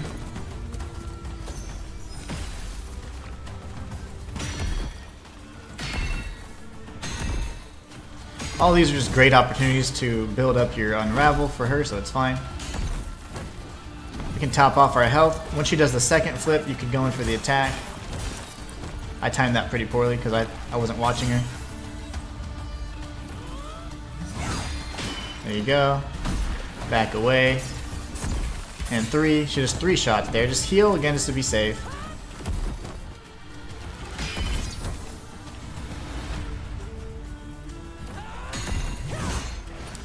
There you go. 1, 2, 3. Now she's been parried, so even though she was parried, she still got 3 shots in. Cheap, Velta. You're so cheap.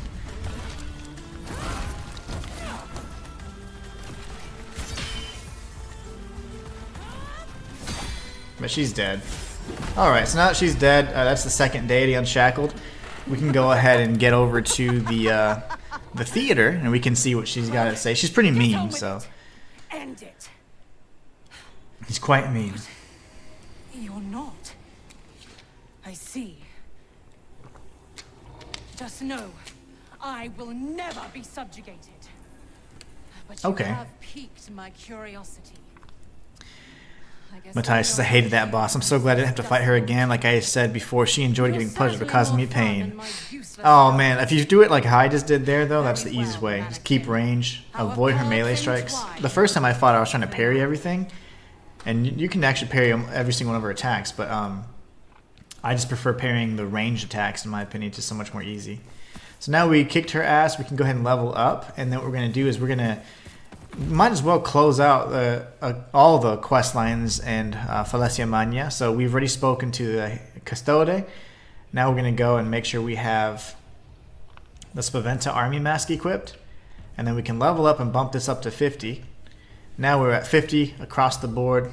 Pretty sexy, I like that. Now we can travel to Necropolis now that we have the Spaventa army mask. The only other thing we'll need to do in this particular episode, which we will go ahead and do since we have time, is we have 30 minutes. We have plenty of time. We are going to close out Crabbert's quest right here, and then we're going to farm the Priestess mask. So I want to do this now so I can maybe just close out everything in a final stream tomorrow. This would be great. This game pisses me off anyway, so... Alright, so what we're going to do is, one thing that would be advisable anyways, is to level up a Gratia weapon. Gratia is really good. I do like Gratia whenever it makes sense, but change to your Spaventa army guy, speak with him and agree with him, and then you'll talk with Pulcinella here. You catch the scent most sweet. Do you feel the winds that howl? What's up with the water? The water's like tripping balls. Do you hear the melody of time? Okay, so now we've cleared out his dialogue as well. He's going to join us at the shelter. He'll actually be in Velta's area, so we're good to go. Now we're going to go warp over to the desecrated cathedral area where the priestesses were, and we're going to farm them really quickly. So we're going to try and make the most out of this time we have here. We have 30 minutes to farm the item, and then we have to defeat one more boss, and I'll show you guys the main pathway to Litumnia. So let's do it. GG's, well-deserved victory. Thank you, Matthias. When you get the NPC crab, he has unique dialogue about Velta, as well as the frog NPC has dialect about what his name actually is. Oh, cool. Yeah, I usually chat with, if you chat with all of them, they definitely do kind of interact in in a way that you see, like there's even quest lines that don't, or compendium entries, I guess, that tie with Letho and stuff that I had no clue. And based on his dialogue, I'm like, oh, I see now. And I didn't do it in the order that the quest would normally take place in, but you don't have to. There's no way to break the quest, so... Pretty cool. You see like him talking about the tower where that we just fought the Spaventa captain in and all that. Don't you do it. Okay, so what I normally do at this point is if you're trying to farm, you can equip your Song of Return, and you can go ahead and use it. Hold on, what the balls am I doing? Okay. So use the Song of Return, and it's like, yeah, oh man, you lost 30,000. So, oh, there's shards there. I'm an idiot. It's fine. So then you go there, you lose your 31,000 Memoria, right? But the Memoria stain, if you will, actually stays there. So it just takes you back and you lose it, but you can always retrieve it at any point in time. So we'll be retrieving it each time we fight with these chicks. And we'll make sure we linger long enough to ensure we get the drops. We need like 90 shards from these fools.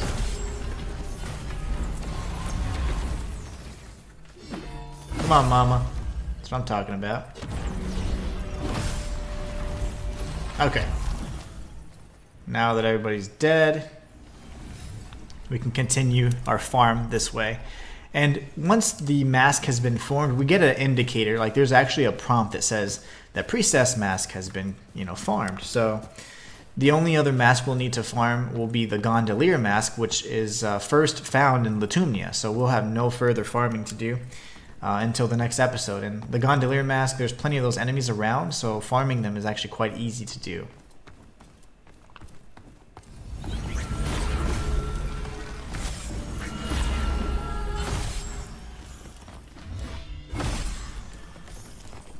Alright.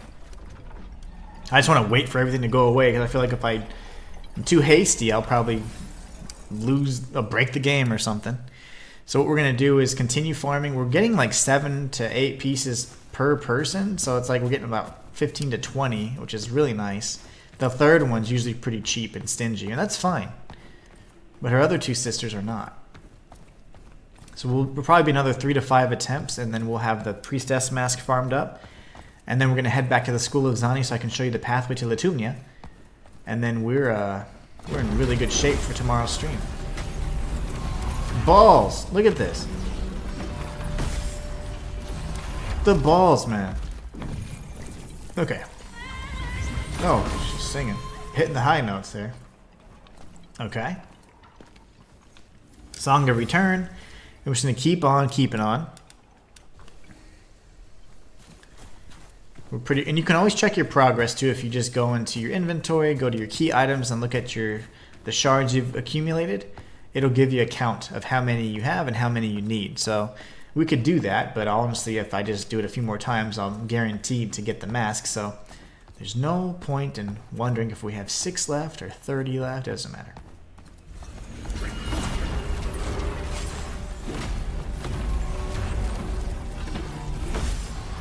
Yeah, that's the stuff. She's gonna hit that high note again. That's it. Alright, so now we can wait for all that to go away, and boom. Priestess mask crafted. Look at that. We are amazing. Okay, so now that we've done that, we've finished the farming that we can do in this area. The only other thing we need to have next is, later on we're gonna have to have the Spaventa captain. And also, the first one would see is the piercing wit mask. So, and what we can do actually, if we want to be, more correct, we could have that. But what we're going to do is we're probably going to have the piercing wit mask and vermiglio. So let's have those equipped for later. You're going to be needing them for the frog riddles. You're like, frog riddles? There's a frog NPC that asks you riddles, and depending on the mask that you're wearing when you speak with him, that'll answer the question. So what we're going to do is we're going to go to School of Zani, and now we can teleport safely to Latumnia. But we have a boss fight up ahead, and it's a pretty tough boss fight, actually. What we're going to do is see if we can upgrade one of our weapons here. It's going to be the weapon that Capitan Spaventa gave us. Let's see. What does it require? 21 Elementalist. That's fine. We'll just stick with what we have. I don't feel like changing anything out. So we're going to go and continue on this way. I'm going to take this guy. We're doing a little bit of backtracking. This is how we get to the path.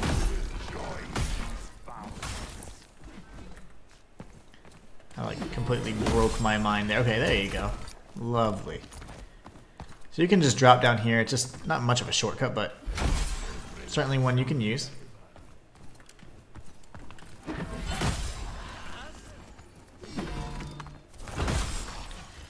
Now we're just one-shotting everybody in Quinta. Quinta, again, is probably my favorite design place, but I think Falesia and Magna just looks so incredible because it's so bright and pretty. Alright, so these bros are now dead. This door's open. So we can tag the Cora Resonante and untangle this knot. Alright, you can rest here. Honestly, you don't have much in terms of encounters here. You have maybe 2 or 3 fishermen. Or not fishermen, they're going to be the torch wielding enemies. But come off here to the cliff and then just jump off. And then you can open up this chest right here. Alright.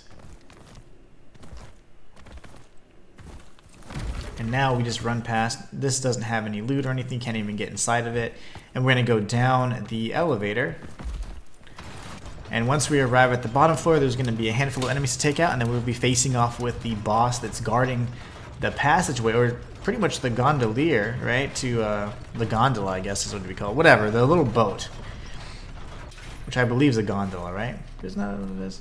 Gondolier is the one who drives the gondola. That sounds like pretty sound science to me. But anyways, that bro, he's guarding the boat. Damn it. Ah, I'm dizzy. Okay, he's dead. There's another dog, but we can kill this idiot first. Okay, we got him. Come here. There you go. And then now we can grab this loot item, and then we have the Morbid Mario Poison Lover. And he's called that for a reason, but you want to drop down here first and take out the his little dog. It's a souped up dog. And if you're an absolute boss like myself, you just want to go ahead and open up the chest even though you're in the middle of a boss fight. Doesn't matter. Now just keep your distance with this guy, let him tire out, and then you know, do what you can to counter.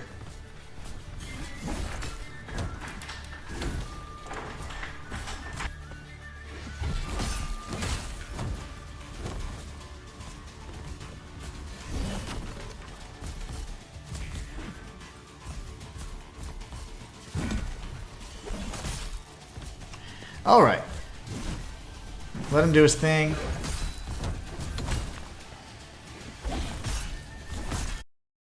Here. Oh, no, we won't.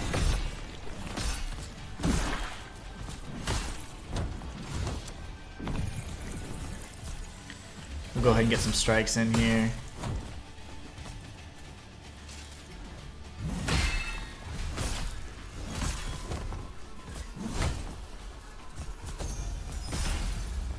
We have plenty of heals. This is more of a fight about patience than anything. I don't know why, but my running attacks are not working. The reason why I'm using the grape cutter is because the colossal greaser is his element, and this guy happens to have just tons of health. He's gatekeeping. 3, 4, 5. Now we can come in and do some light attacks here.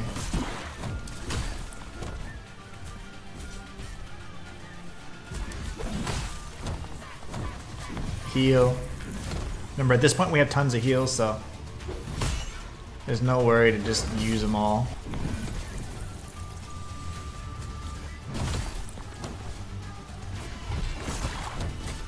And again, parrying this guy is just not nearly as easy because every time he hits you, as long as his weapon's infused, it's just not nearly as easy because every time he hits you, as long as his weapon's infused, he will be dealing poison damage, so.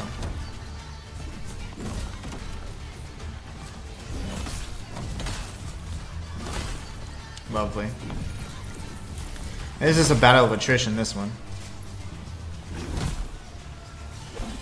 Sadly, we're not dealing nearly as much damage as I'd like, but it's fine. In the time that I'd like to be doing it. 1, 2, 3, 4, 5. See if we can get a running attack here. Thank you. There's a big combo for him. 1, 2, 3, and then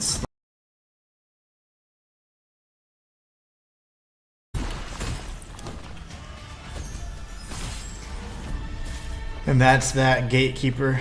One of the last ones, Baldovino. He's a named bro. So now that we've taken him out of the way, we can drop down here safely. There'll be some loot. We gotta carefully jump across. Do not just run across, or you will die. Just like in real life. And we're gonna be going to these different little piers here. I don't believe there's anything down here. Oh, there's a chest. That's right. Never mind. I stand corrected. GG's, well done. Thank you. Appreciate that. Yeah, that was sloppy, but he just has so much health that even though you're dealing max damage with a completely maxed out weapon, you don't care.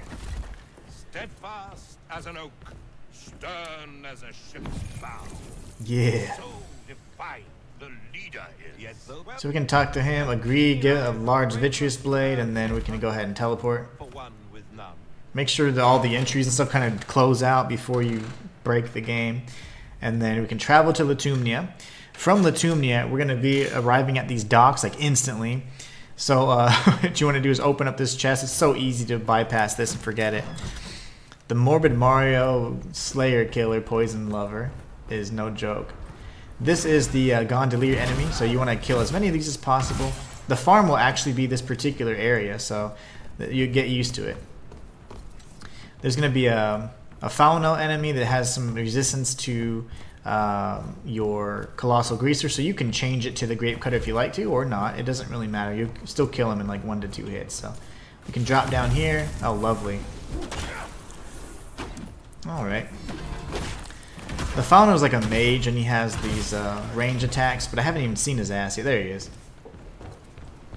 Running heavy attack. He's just getting... Okay, he just broke. Yeah. Well, that happens, too. Once he's dead, though, or like, you know, in theory, anyways, you can go back and you're going to go this way. See, that's the kind of stuff that happens to me on this game. We're going to go here and grab the crafting material, and then we can save. We're going to rest. It's so sad you have to give people warnings in the walkthrough, no less, so they don't break their game. Yeah, because if you have dialogue going, an item coming in, and rewards coming in, then you're like, hey, I want to go to a new area, you will break the game. And you will be very mad at yourself. So there's a bro over here, and there's this bro. I say you kill one of these so you can at least have them in your log, your compendium. So again, the Colossal Greaser does just fine. There you go. That's what we like to see. And now we can kill this fool as intended. Alright. Anyway, so you'll want to do the farm for the Gondolier Mask Shard, but there's so many that you fight along the way before it's needed. What we're going to do is see if we can potentially level up anymore, which I don't believe we'll be able to at this point just yet. Yeah, oh, I stand corrected. We'll bump that up to 55, then Assassin 55, then at that point we really won't be able to level anymore. So you can be focusing on equipping or upgrading different weapons. At this point you can equip or upgrade your weapons multiple times, like all the way up to 10, so as long as you have the Memoria for it. So we're going to max out one of our other weapons, and let's see here. Let's see what this takes. Do I have enough materials for it though? I do, so we're going to go ahead and use another one. We'll use 2 of these mofos. What sort? That's the Grape Cutter. It's just I don't like the moveset for the hammer. That's the only reason why I changed it out. Okay, so we got Grape Cutter to 8. So now we'll be doing some a little bit more damage against enemies that have the innate Molyneux resistance, and we're going to see some of those in the game. So, anyways, this is a great opportunity to go ahead and stop the stream. I hope you guys enjoyed it. We will be picking up the next episode of the 100% Guide for Enotria, the last song. And this will be the final part, Latumnia, where we close out all the side quests and all that. Hope you guys enjoyed. Apparently the stream's kind of dying out for some reason. Not sure what's going on. But hopefully